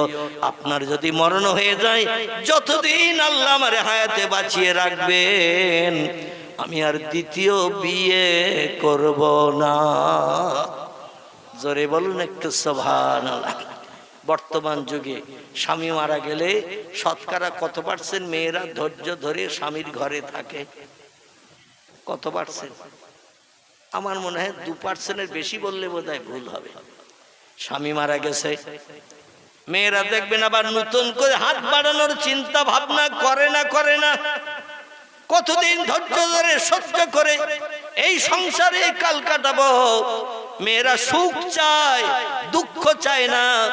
এই জন্য বাধ্য হয়ে হযরত উম্মে সালমা বলছেন, আল্লাহ আমারে যতদিন হায়াতে বাঁচিয়ে রাখবেন, আমি ধৈর্য ধরে সবর এখতিয়ার করে বিধবা হয়ে থাকবো, হাসরের মাঠে আপনার হাত ধরে জান্নাতে যাব। তাই দুনিয়ার জিন্দেগিতে লম্বা দিন আপনার পিছনে কাটিয়েছে, আর জান্নাতে যে অন্য স্বামী নিয়ে থাকবো ওটা পছন্দ করি না। এই জন্য আমি জীবনে বিয়ে আর করবো না, বিধবার খাতায় নাম লিখে মরণের দিন পর্যন্ত থাকবো। জোরে বলুন একটু সুবহানাল্লাহ। উম্মে সালমা বলেন, প্রাণের স্বামী, এই জন্য আপনার মরণের দোয়া করেছি। আবু সালমা বলে, বিবিরি, আমি মনে মনে ধারণা করলাম ঠিক মতো খেতে দিতে পারি না, ঠিক মতো পোশাক দিতে পারি না, ঠিক মতো তোমার মনের স্বাদ মেটাতে পারি না, শখ শান্তি মেটাতে পারি না। এই জন্য তুমি আমার মরণের কথা বলেছো। আমি মারা গেলে দ্বিতীয় বিয়ে করে অন্য ভালো ধনিক স্বামী পেয়ে জীবন যে সব দুঃখ ব্যথা অভাব নিবারণ করে জীবনের শখ শান্তি মিটাবে। এই জন্য আমি দোয়া করেছি, আল্লাহ আমার মরণ যখন হয়ে যাবে, আমার স্ত্রী বিধবা হবে, আমার থেকে একটা ভালো স্বামী, ধনী স্বামী, চেহারাবান সুন্দর স্বামী আমার স্ত্রীর কবলে জুটিয়ে দিও। জোরে বলুন একটু সুবহানাল্লাহ। স্ত্রীও ভুল বুঝেছে, স্বামীও ভুল বুঝেছে, ভুল বুঝে দুইজন দুই রকম দোয়া করেছে। আল্লাহর দরবারে দোয়া কবুল হয়ে গেছে। স্বামীর দোয়াও কবুল, স্ত্রীর দোয়াও কবুল। আল্লাহ পাক দোয়া কবুল করলে সেটা বাস্তব জীবনে বান্দা বান্দীদের জন্য রূপায়ণ করেন না করেন না। দোয়া যদি কবুল হয়, অবশ্যই আল্লাহর দরবারে দোয়া কবুল হয়ে গেলে তাদের জীবনের সুখ শান্তি আল্লাহ দুনিয়ায় থাকতে মিটান না, মিটান না, অবশ্যই মিটিয়ে দেন। যুদ্ধের দামামা বেজে গেল, সম্ভবত খন্দকের যুদ্ধ। এই যুদ্ধের দামামা বেজে গেল। সাহাবায়ে কেরামগণ বিবি বাচ্চা ঘরে রেখে যুদ্ধের ময়দানে চলে গেছেন নবীর মুখে হাসি ফোটানোর জন্য। মক্কার কাফেরদের সঙ্গে যুদ্ধ হবে। এই যুদ্ধের ময়দানে যে যুদ্ধ করতে যে আবু সালমার প্রাণ নাশ হয়ে গেছে। জোরে বলুন ইন্না লিল্লাহি ওয়া ইন্না ইলাইহি রাজিউন। আল্লাহ পাক বললেন, ও বান্দা বান্দি, স্ত্রী দোয়া করেছে স্বামীর মরণের দোয়া, আমি আল্লাহ সেটা কবুল করেছি। তবে সেই দোয়াটা কবুল করার কারণে সাধারণ মরণ কি আমি আবু সালমার দেব, এটা তো হতে পারে না। পৃথিবীতে সব থেকে উত্তম মরণ যেটি, এই মরণের নাম হলো শহীদি মরণ। কি মরণ? শহীদি মরণ। যে মরণ বরণ করে কবরে গেলে আল্লাহ পাক কবরে কোনো আযাব দেন না, কোনো বিপদের মাঝখানে রাখেন না। কবরে জান্নাতে নাজনেমাত দান করেন কিয়ামত পর্যন্ত। আবার কবর থেকে যেদিন উঠে হাসরে যাবে, সেদিন আল্লাহ পাক জান্নাত হালাল বানানোর জন্য হিসাব নিকাশের আগে, হিসাব নিকাশ না হওয়া পর্যন্ত কোনো ব্যক্তি জান্নাতে যেতে পারবে না। কিন্তু পাঁচটা দলের মানুষ, এরা হিসাব নিকাশ বিহীন আগে জান্নাতে ঢুকে যাবে। এই পাঁচটি দলের ভিতরে একটি দলের নাম হলো শহীদান। কি নাম বললাম? সর্বপ্রথম জান্নাতে ঢুকবে যারা, এরা হলো শহীদান ব্যক্তি। ইসলামের জন্য, কলেমার জন্য, মসজিদের জন্য, মাদ্রাসার জন্য, দিন রক্ষার জন্য যুদ্ধের মাঠে শত্রুদের তরবারিতে জীবন উৎসর্গ করে দি বিবিরা বিধবা বানিয়েছে, সন্তানদের এতিম করে দুনিয়ার মোহমায়া ছেড়ে কবরে চলে গেছে। আল্লাহ এদের ডাক দিয়ে বলেন, ও ফেরেশতারা, ওই যে রক্ত মাখা জামা কাপড় পরা ওরা কারা? হাসরের মাঠে সব ব্যক্তি উলঙ্গ হয়ে দাঁড়িয়ে রয়েছে কবর থেকে হাসরে এসে। মেয়েদের গায়েও কাপড় নাই, পুরুষের গায়েও কাপড় নাই, সব ব্যক্তি উলঙ্গ। কার গুপ্তাঙ্গ ঢাকার মতো কাপড় নাই, পোশাক নাই, কিন্তু রক্ত মাখা কাপড় অবস্থায় কারা হাসরের মাঠে ঘুরে বেড়াচ্ছে। ফেরেশতারা ডেকে বলবেন, আল্লাহ, রক্তমাখা কাপড় অবস্থায় কবর থেকে উঠে হাসরের মাঠে যারা ঘুরে বেড়াচ্ছেন, এরা হলো আপনার মহব্বতের বান্দা শহীদান। যারা বিবিরে বিধবা বানিয়েছে, সন্তান এতিম করে দুনিয়ার সংসার জীবনের সুখকে লাথি মেরে আপনার মুখে হাসি ফোটানোর জন্য, ধর্মকে কিয়ামত পর্যন্ত পৃথিবীতে চালু রাখার জন্য অকাল মৃত্যু বরণ করেছে যারা, এরাই হলো রক্তমাখা কাপড় পরাওয়ালা। আল্লাহ বলবেন, আমি বিচার শুরু করার আগে ওদের প্রথম জান্নাত হালাল বানিয়ে দিলাম। একটাও রক্ত মাখা জামা কাপড় পরা লোক হাসরে থাকতে বিচার শুরু করব না। আল্লাহ বলেন সেই মরণ আমি আবু সালমার দিলাম। কারে দিলাম? সেই মরণ উম্মে সালমার স্বামী আবু সালমার দিলাম, যাতে হাসরের মাঠে 50,000 বছর লম্বা দিন সূর্যের রৌদ্রে দাঁড়ানোর দরকার থাকবে না বিচারের জন্য। কবর থেকে হাসরে যাবে, আর হাসরের মাঠ থেকে সরাসরি জান্নাতে যাবে। লম্বা দিন সূর্যের রৌদ্রে দগ্ধ হবে না। জোরে বলুন একটু সুবহানাল্লাহ। আবু সালমার জন্য এই নসিব আল্লাহ দান করে দিয়েছেন। বাকি আছে কে? হযরত উম্মে সালমা, ইনি বাকি, দুনিয়ায় বেঁচে আছে। আবু সালমা দোয়া করেছে, আল্লাহ আমার মরণ যখন স্ত্রীর দোয়ায় আপনি যদি কবুল করে থাকেন, আমার স্ত্রী মরণের আগে আমার মরণটা তো হবে। আমার মরণ হয়ে গেলে ইদ্যত পরিপূর্ণ খাওয়ার পর 4 মাস 10 দিন পেরিয়ে যাওয়ার পরে আমার স্ত্রীকে একটা নতুন উত্তম স্বামী, ভালো চেহারাবান স্বামী, ভালো ধনিক শ্রেণীর ব্যক্তি আমার স্ত্রীর কপালে জুটিয়ে দিয়ে ভবিষ্যৎ জীবনটা সুখের বানিয়ে দিও। জোরে বলুন একটু সুবহানাল্লাহ। যুদ্ধের মাঠ থেকে খবর এসেছে আবু সালমা দুনিয়ায় নাই, শত্রুদের তরবারিতে শহীদ হয়ে গেছে। আর অন্যান্য সাহাবীদের মরণের খবর আসছে। স্ত্রীরা কম বেশি হাউতাস করছেন, ছেলেরা আব্বা আব্বা করে কাঁদে। আস্তে আস্তে 2 দিন 10 দিন পরে মনের দুঃখ নিবারণ হয়। আমাদের মেয়েদের দেখবেন স্বামী মারা গেলে একটু মায়া কান্না কাঁদে, দৃষ্টিকটু দেখায়, তাই একটু মায়া কান্না কাঁদে, মাথার চুল ছেঁড়ারও পরিকল্পনা করে, হাউতাস করে, বুক চাপড়ায়। 3 দিনের দিন যদি বোন আসে, খালাতো বোন আসে, মামাতো বোন আসে, ওদের সঙ্গে এমন গল্প চলবে 32 কান দাঁত সব বেরিয়ে যায়। কখানা? 32টা দাঁত, এমন হাসি, লম্বা হাসি, চওড়া হাসি হাসছে। স্বামীর মরণের 3 দিন পর কলমা খানি হবে, ঠিক কিনা? কলমা খানি হবে, খানা শাদীর অনুষ্ঠান হবে 4 দিনের দিন।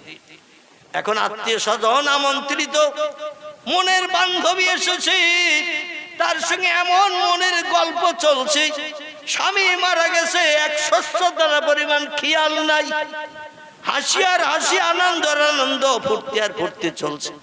এখানকার মেয়েরা অন্তত মরণের দিন পর্যন্ত স্বামীর চিন্তায় কাঁদে, ঠিক না? বল, কথা বলেন না তো? ঠিক, মরণের দিন পর্যন্ত কাঁদে। আল্লাহু আকবার। খুব যদি বেশি হয় 1 সপ্তাহ, তারপরে আর খোকার বাপের কথা মনেও থাকে না বা আসবে না। এইরকম উম্মে সালমার কাছে খবর চলে এসেছে, আপনার স্বামী দুনিয়ায় নাই, যুদ্ধের মাঠে শত্রুদের তরবারিতে শহীদ হয়ে গেছে। উম্মে সালমা আছাড় খেয়ে পড়েছে, আহারে ও আল্লাহ, স্বামী মরার পরে এমন ব্যথা, এমন দুঃখ, এমন আঘাত আমার হৃদয়ে আমি পাবো। তুষের আগুন এমন করে আমার হৃদয়ে জ্বলবে, 1 মুহূর্ত আমার স্বামীর না দেখলে তো আমি থাকতে পারছি না। আমি আকাঙ্ক্ষায় ছিলাম যুদ্ধের মাঠ থেকে স্বামী কখন ঘরে ফিরবে, আমারে সালাম দেবে, সালামের প্রত্যুত্তর দেব। স্বামীর চাঁদ মুখ দেখতে যদিও কুৎসিত খারাপ, আমার কাছে বেহেশতের হুর সুন্দরীদের থেকে আমার স্বামীর চেহারা আমার কাছে ভালো। কারণ তার আচার ব্যবহার, আখলাক, কাজকর্ম, কথাবার্তা আমার কাছে খুব প্রিয়। কোনোদিন মতদ্বন্দ্ব হয়নি, ঝামেলা ঝঞ্ঝাট হয়নি, কথা কাটাকাটি হয়নি। আল্লাহ, সেই স্বামী ছাড়া তো আর বাঁচতে পারছি না, কিন্তু দোয়া করেছি আমার মরণের আগে আমার স্বামীর মরণ করিও। আল্লাহ, তুমি তো দোয়া কবুল করেছো। এখন আমি তো থাকতে পারছি না, বাঁচতে পারছি না। কন্যা সন্তানের কথাও, সালমার কথাও আমার খেয়াল নাই। আমার ভাইরা এমন পাগলিনী হয়ে গেছে উম্মে সালমা, মদিনার রাস্তাঘাটে ঘুরে ঘুরে বেড়াচ্ছেন।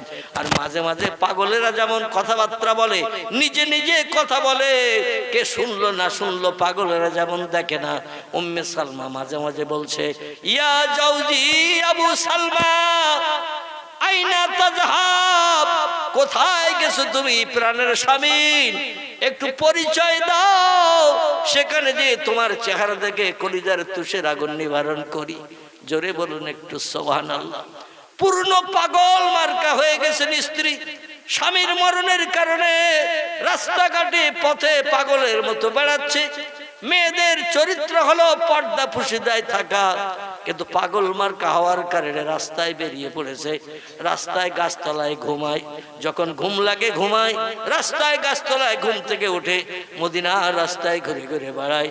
আর মাঝে মাঝে আওয়াজ দেয়, ইয়া জাউজি আবু সালমা আইনা তাযহাব, কোথায় চলে গেছেন, কোথায় গেছেন, পরিচয় দিন। সেখানে যে আপনার চেহারা দেখে কলিজার তুষের আগুন নিবারণ করি। জোরে বলুন একটু সুবহানাল্লাহ। মদিনা শরীফে ইহুদিরা বসবাস করত, খ্রিস্টানরা বসবাস করত, বেঈমান কাফেররা বসবাস করত।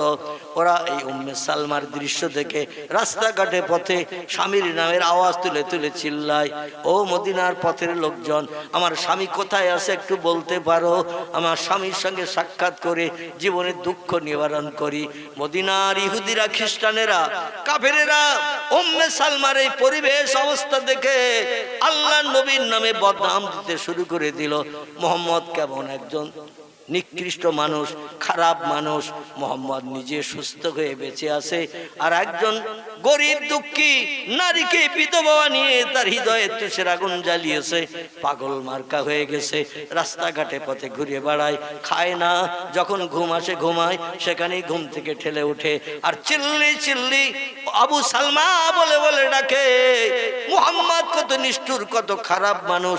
দেখো মদিনার একটা পুরুষকে যুদ্ধের মাঠে নিয়ে যে শহীদ বরণ করিয়ে, যুদ্ধে প্রাণ নাশ করিয়ে তার স্ত্রীকে কি বিপদে ফেলে দিয়েছে। মানুষের মুখে মুখে কথা হতে হতে আল্লাহ নবীর কানে কথাটা পৌঁছে গেছে। জোরে বলুন একটু সুবহানাল্লাহ। আল্লাহ বলছেন, ইন্নাকা লাআলা খুলুকিন আযীম ওমা আরসালনাকা ইল্লা রাহমাতাল লিল আলামিন।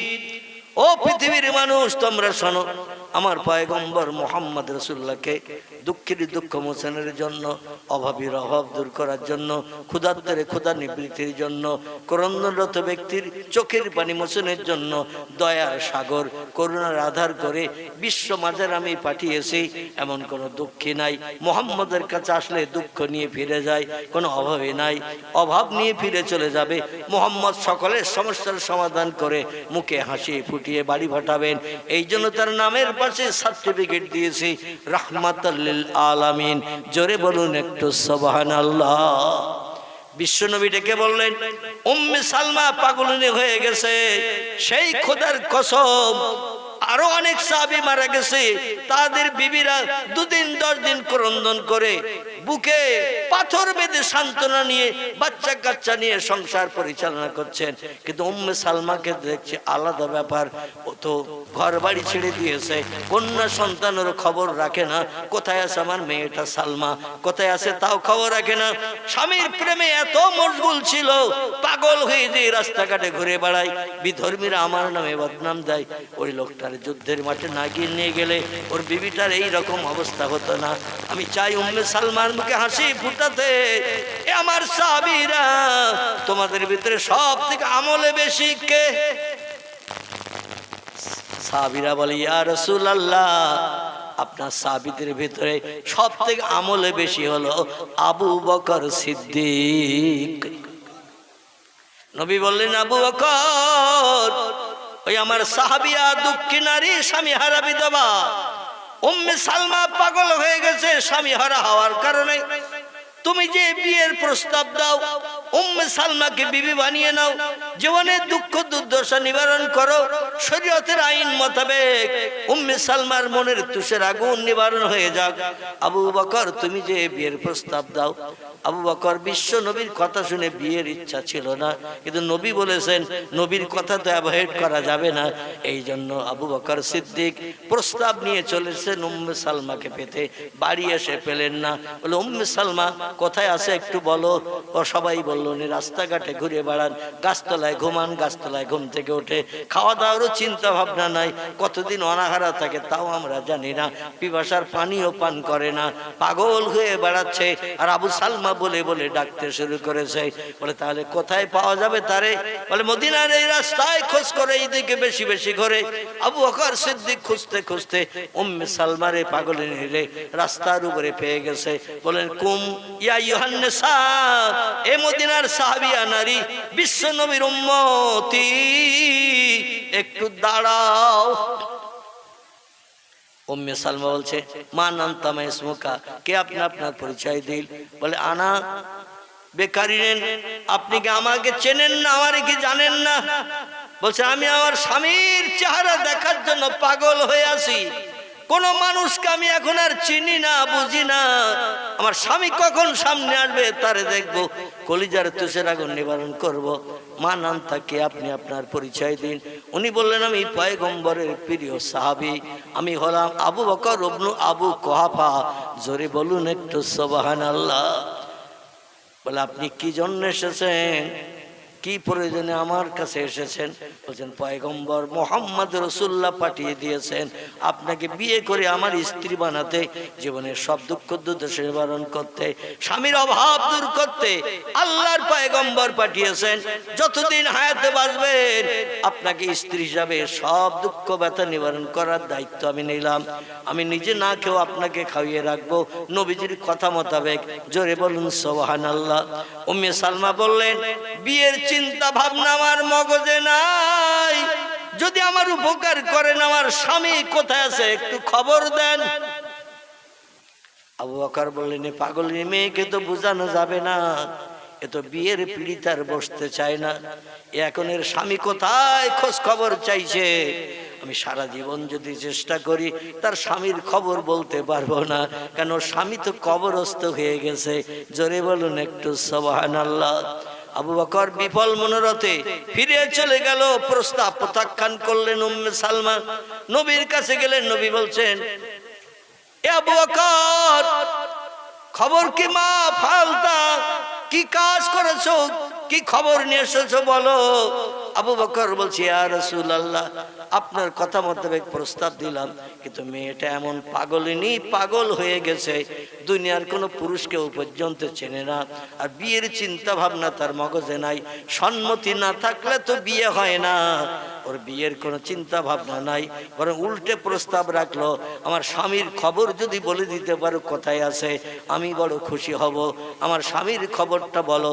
আবু বকর বললেন সে তো কবরস্থ হয়ে গেছে, শহীদ হয়েছে যুদ্ধের মাঠে, কবর দেয়া হয়ে গেছে, স্বামীর খবর তো আমি জিন্দাবস্থায় আর দিতে পারবো না, এই জন্য আমি ফিরে চলে এসেছি। রাসূল বললেন আবু বকর আমার বয়সের থেকে তোমার 2 বছর বয়স কম। ক বছর? তোমার 2 বছর বয়স আমার বয়সের থেকে কম, আমি বৃদ্ধ বুড়ো হয়ে গেছি, তুমিও বুড়ো হয়ে গেছো। উম্মে সালমার সুন্দরী যুবতী নারী, মদিনার 5টা সুন্দরী মেয়ের ভিতরে উম্মে সালমাও একটা সুন্দরী মেয়ে, তোমারও তো বুড়ো মানুষ পছন্দ করেনি বলে প্রস্তাব প্রত্যাখ্যান করে দিয়েছে। এই জন্য আমার প্রিয় সাহাবী, মহব্বতের সাহাবী খত্তবের বেটা ওমরকে পাঠিয়ে দেখি। বীর যোদ্ধা ওমরের নাম কম বেশি সকলে জানে, আল্লাহ তার সংসার জীবনকে সুখে চালায়, ওমরের অর্থ সম্পদ আছে, ওমর যে প্রস্তাব দিলে অভাবী নারীটা নিশ্চয়ই প্রস্তাব কবুল করবে। ওমরকে বলেন ইয়া ওমর, এ ওমর তুমি যাও।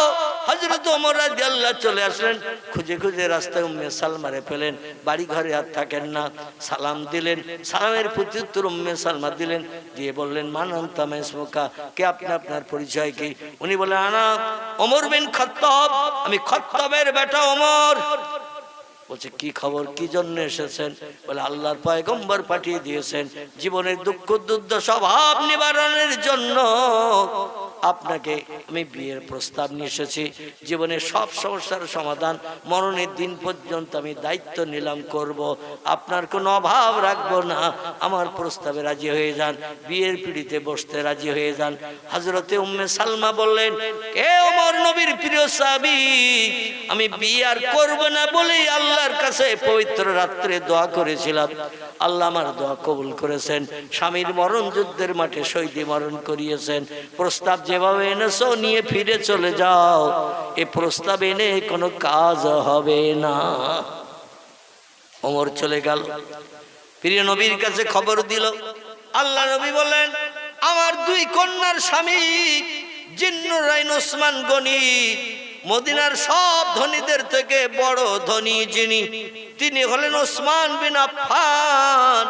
এর মতো অর্থ সম্পদ ব্যবসা মদিনায় আর কারো ছিল না। ওসমান ধনী মানুষ, চেহারাও দেখতে সুন্দর, আচার ব্যবহার আখলাক খুব ভালো এবং যুবক মানুষ। ওসমান নবীজির হাতে হাত দিয়ে কলেমা পড়েছিলেন 24 বছর বয়সে, যুবক অবস্থায়।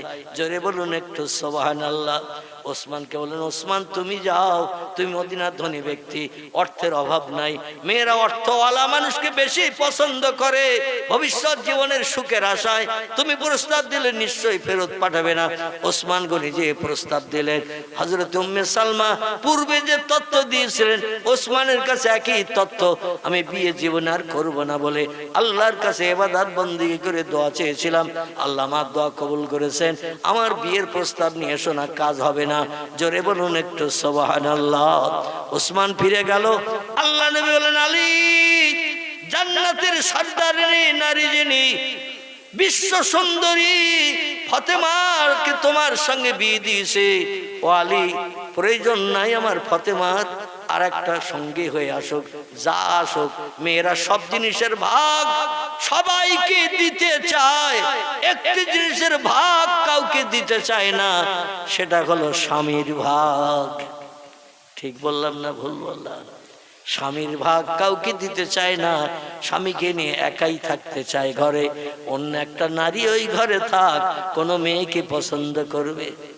এই জন্য নবী বলছেন, আমার কন্যা ফাতেমা তার অন্য আর একটা সঙ্গী হয়ে ঘরের ভিতরে থাক, এটা আমার মেয়েও পছন্দ করবে না। কারণ মেয়েরা একই জাতের, সব একই বেকাহাড়ের তৈরি, কিন্তু আমি আল্লাহর দ্বীন রক্ষার জন্য, নারী চোখের পানি মোচনের জন্য, মনের দুঃখ অভাব দূর করার জন্য আলী তোমারে বলছি, তুমি যাও বিয়ের প্রস্তাব নিয়ে, দেখো মেয়েটা প্রস্তাবে রাজি হয় কিনা। আলী রাদিয়াল্লাহু গেলেন, সংক্ষেপ কথা, প্রস্তাব দিলেন, প্রত্যাখ্যান করে দিলেন। উম্মে সালমা বললেন, আমি আর বিয়ে করতে চাই না, কেউ আমার কাছে বিয়ের প্রস্তাব এনো না, বরং আমার স্বামী কোথায় যদি খবরটা বলে দাও, আমি খুশিতে বাগবাগ হব। আলী ফিরে চলে গেলেন। বিশ্বনবী দুশ্চিন্তায় পড়ে গেলেন। আমার মহব্বতের কাছের মানুষ যারা দুনিয়ায় বেঁচে থাকতে জান্নাতের সার্টিফিকেট পেয়েছেন, তাদের পাঠালাম উম্মে সালমার কাছে। উম্মে সালমা এত সুনামি ও ব্যক্তিত্ব, যারা মরণের পরই জান্নাত সরাসরি হালাল বানাবে, তাদের প্রস্তাব গ্রহণ করলো না। আর কারে পাঠাবো? উম্মে সালমার কাছে। কিন্তু এইভাবে যদি থাকে, মদিনার জমিনে 500 এলাকায় আমার নামে বদনাম যেটা রটেছে আরো বেশি বেশি রটবে। এই বদনামের হাত থেকে কি করে নিষ্কৃতি পাই, কি করে আমি বদনামের হাত থেকে বাঁচতে পারি? বিশ্ব নবী দুশ্চিন্তার মাঝখানে আছেন।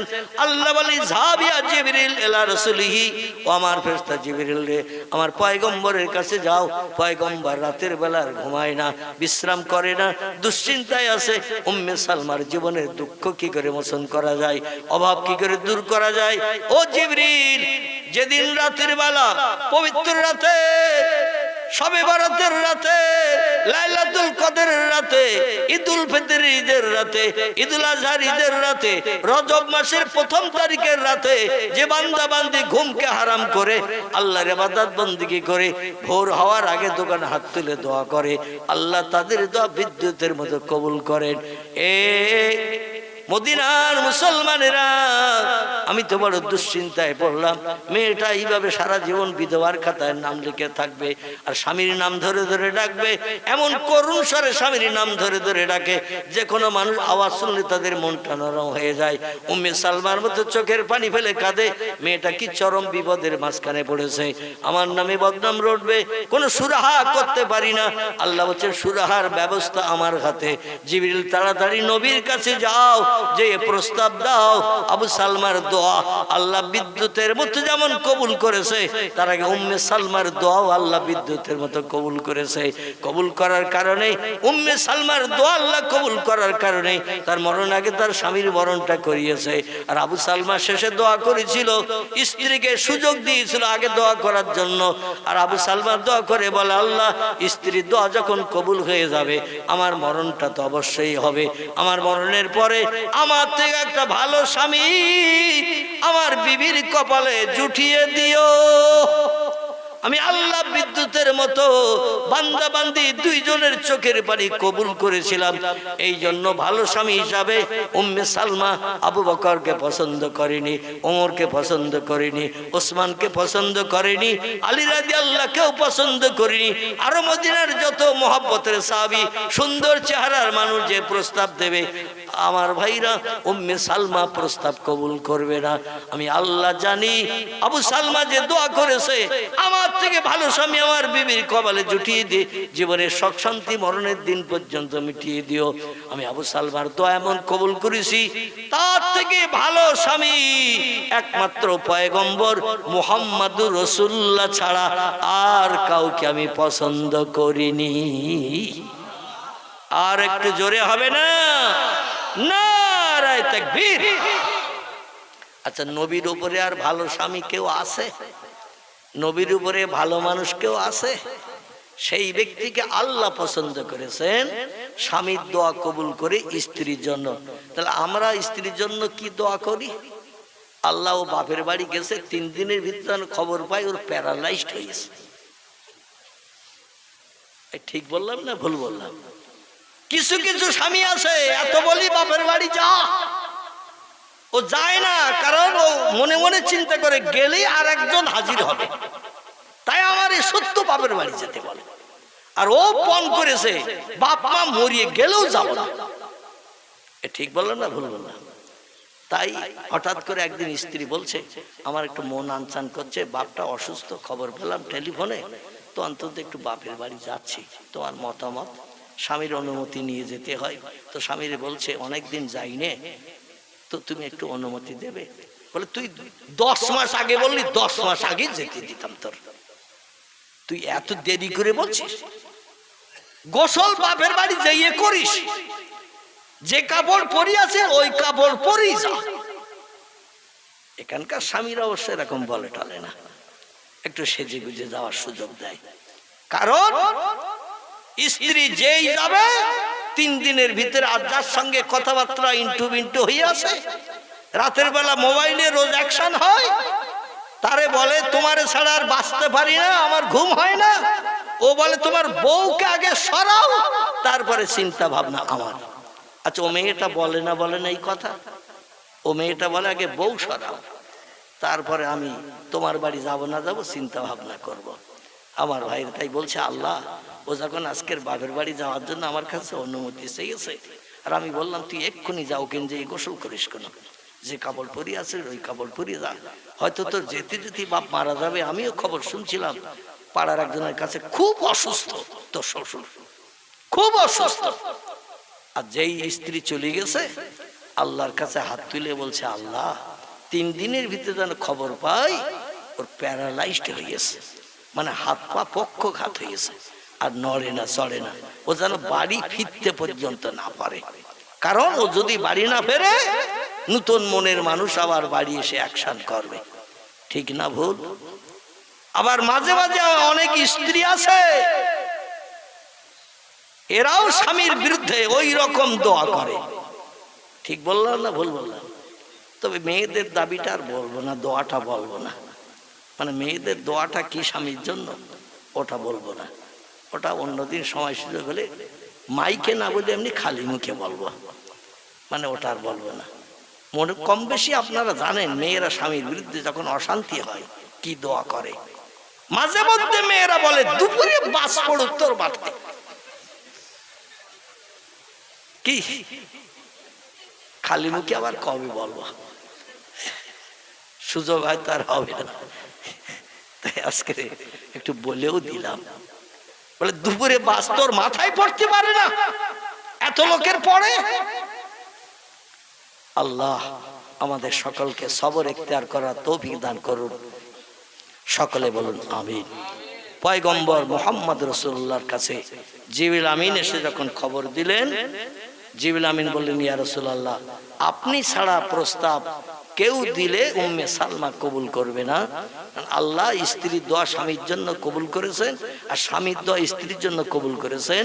আবু সালমার থেকে ভালো স্বামী এই পৃথিবীতে আল্লাহ পছন্দ করেছেন উম্মে সালমার জন্য আপনি। জোরে বলুন সুবহানাল্লাহ। খবরটা দিলেন কে? জিবরিল আমিন। আল্লাহ, জিবরিল আমিন আল্লাহর তরফ থেকে খবর এনে দিয়েছেন।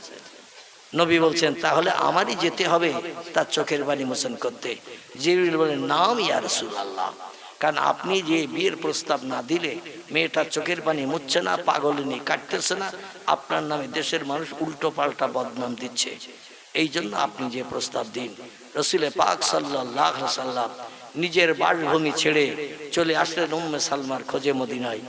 রাস্তার উপরে পেয়ে গেলেন, বললেন, এ মদিনার নারী, আমি পয়গম্বর মুহাম্মদ রাসূলুল্লাহ তোমাকে বলছি, আল্লাহ পাক তোমার চোখের পানি মোচনের জন্য, অভাব দূর করার জন্য, জীবনের শোক শান্তি মেটানোর জন্য, আমার স্ত্রী বনার জন্য আল্লাহর তরফ থেকে হুকুম হয়েছে। তাই আমি এসেছি তোমার কাছে প্রস্তাব নিয়ে। আমাকে কি তুমি স্বামী হিসাবে কবুল করবে, মেনে নেবে? উম্মে সালমা বলছেন, জীবনে পণ করেছিলাম বিয়ের পিড়িতে আর বলবো না, নতুন কোন স্বামীর সোহাগার নেব না, কিন্তু পয়গম্বরের উপরে দামি মানুষ তো পৃথিবীতে আর কেউ নাই। এই জন্য আমার স্বামী আবু সালমার থেকে মুহাম্মদ রাসূলুল্লাহ কোটি কোটি গুণে উত্তম। তাই আমার পণ ভেঙে বিয়ের ইচ্ছা আমার নাই, আর জীবনে পণ করেছিলাম বিয়ে আর করব না, কিন্তু মুহাম্মদুর রাসূলুল্লাহ এসে প্রস্তাব দিয়েছেন, নবীকে ফেরত পাঠালে আল্লাহ খুশি হবে, আসলে আল্লাহ আমার উপরে নারাজ হয়ে যাবে। এই জন্য আমার পণ ভেঙে আমি আপনার সঙ্গে বিয়ের প্রস্তাবে রাজি হলাম। ইসলামিক ইতিহাসে লেখা আছে, বিশ্ব নবীর স্ত্রীদের ভিতরে 5 নম্বরে পয়গম্বর মুহাম্মদ রাসূলুল্লাহ নিজেই প্রস্তাব দিয়ে উম্মে সালমাকে বিয়ে করে স্ত্রী বানিয়েছিলেন। জোরে বলুন সুবহানাল্লাহ। আমার ভাইরা, দেখতে দেখতে রাত 12:30 বেজে এসেছে, 2 ঘন্টার মতো হয়ে গেছে। আর কষ্ট দেব না। আগামীকাল আমার একটু দূরে রওনা দিতে হবে, সেই মুর্শিদাবাদের হরিহর পাড়া। দোয়া করবেন, সামনে পৌষদিন সম্ভবত মসজিদের জলসা, আল্লাহ চারি চক্ষের মিলন ঘটালে আবার কিছু আলোকপাত করা যাবে। সকলে একটু দাঁড়িয়ে যান, সোনার মদিনায় নবীজির দরবারে একটু সালাম পাঠ করি।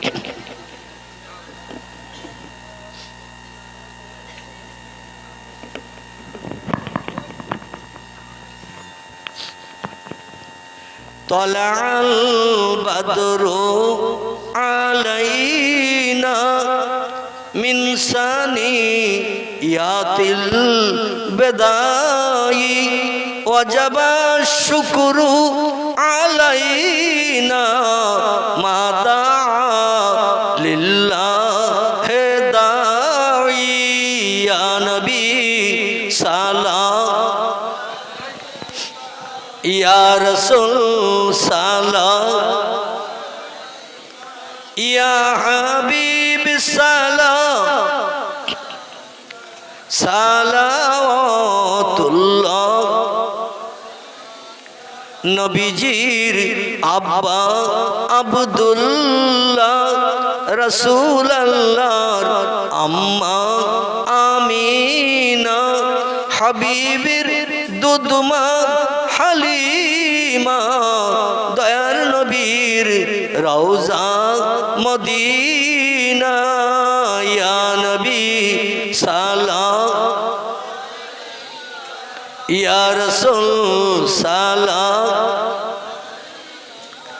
ইয়া হাবিব সালাম সালাওয়াতুল্লাহ।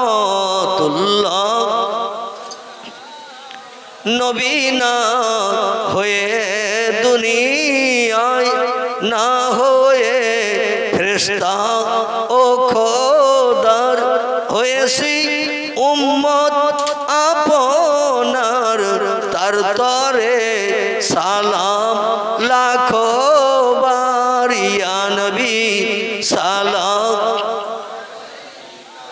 ইয়া রাসূল সালাম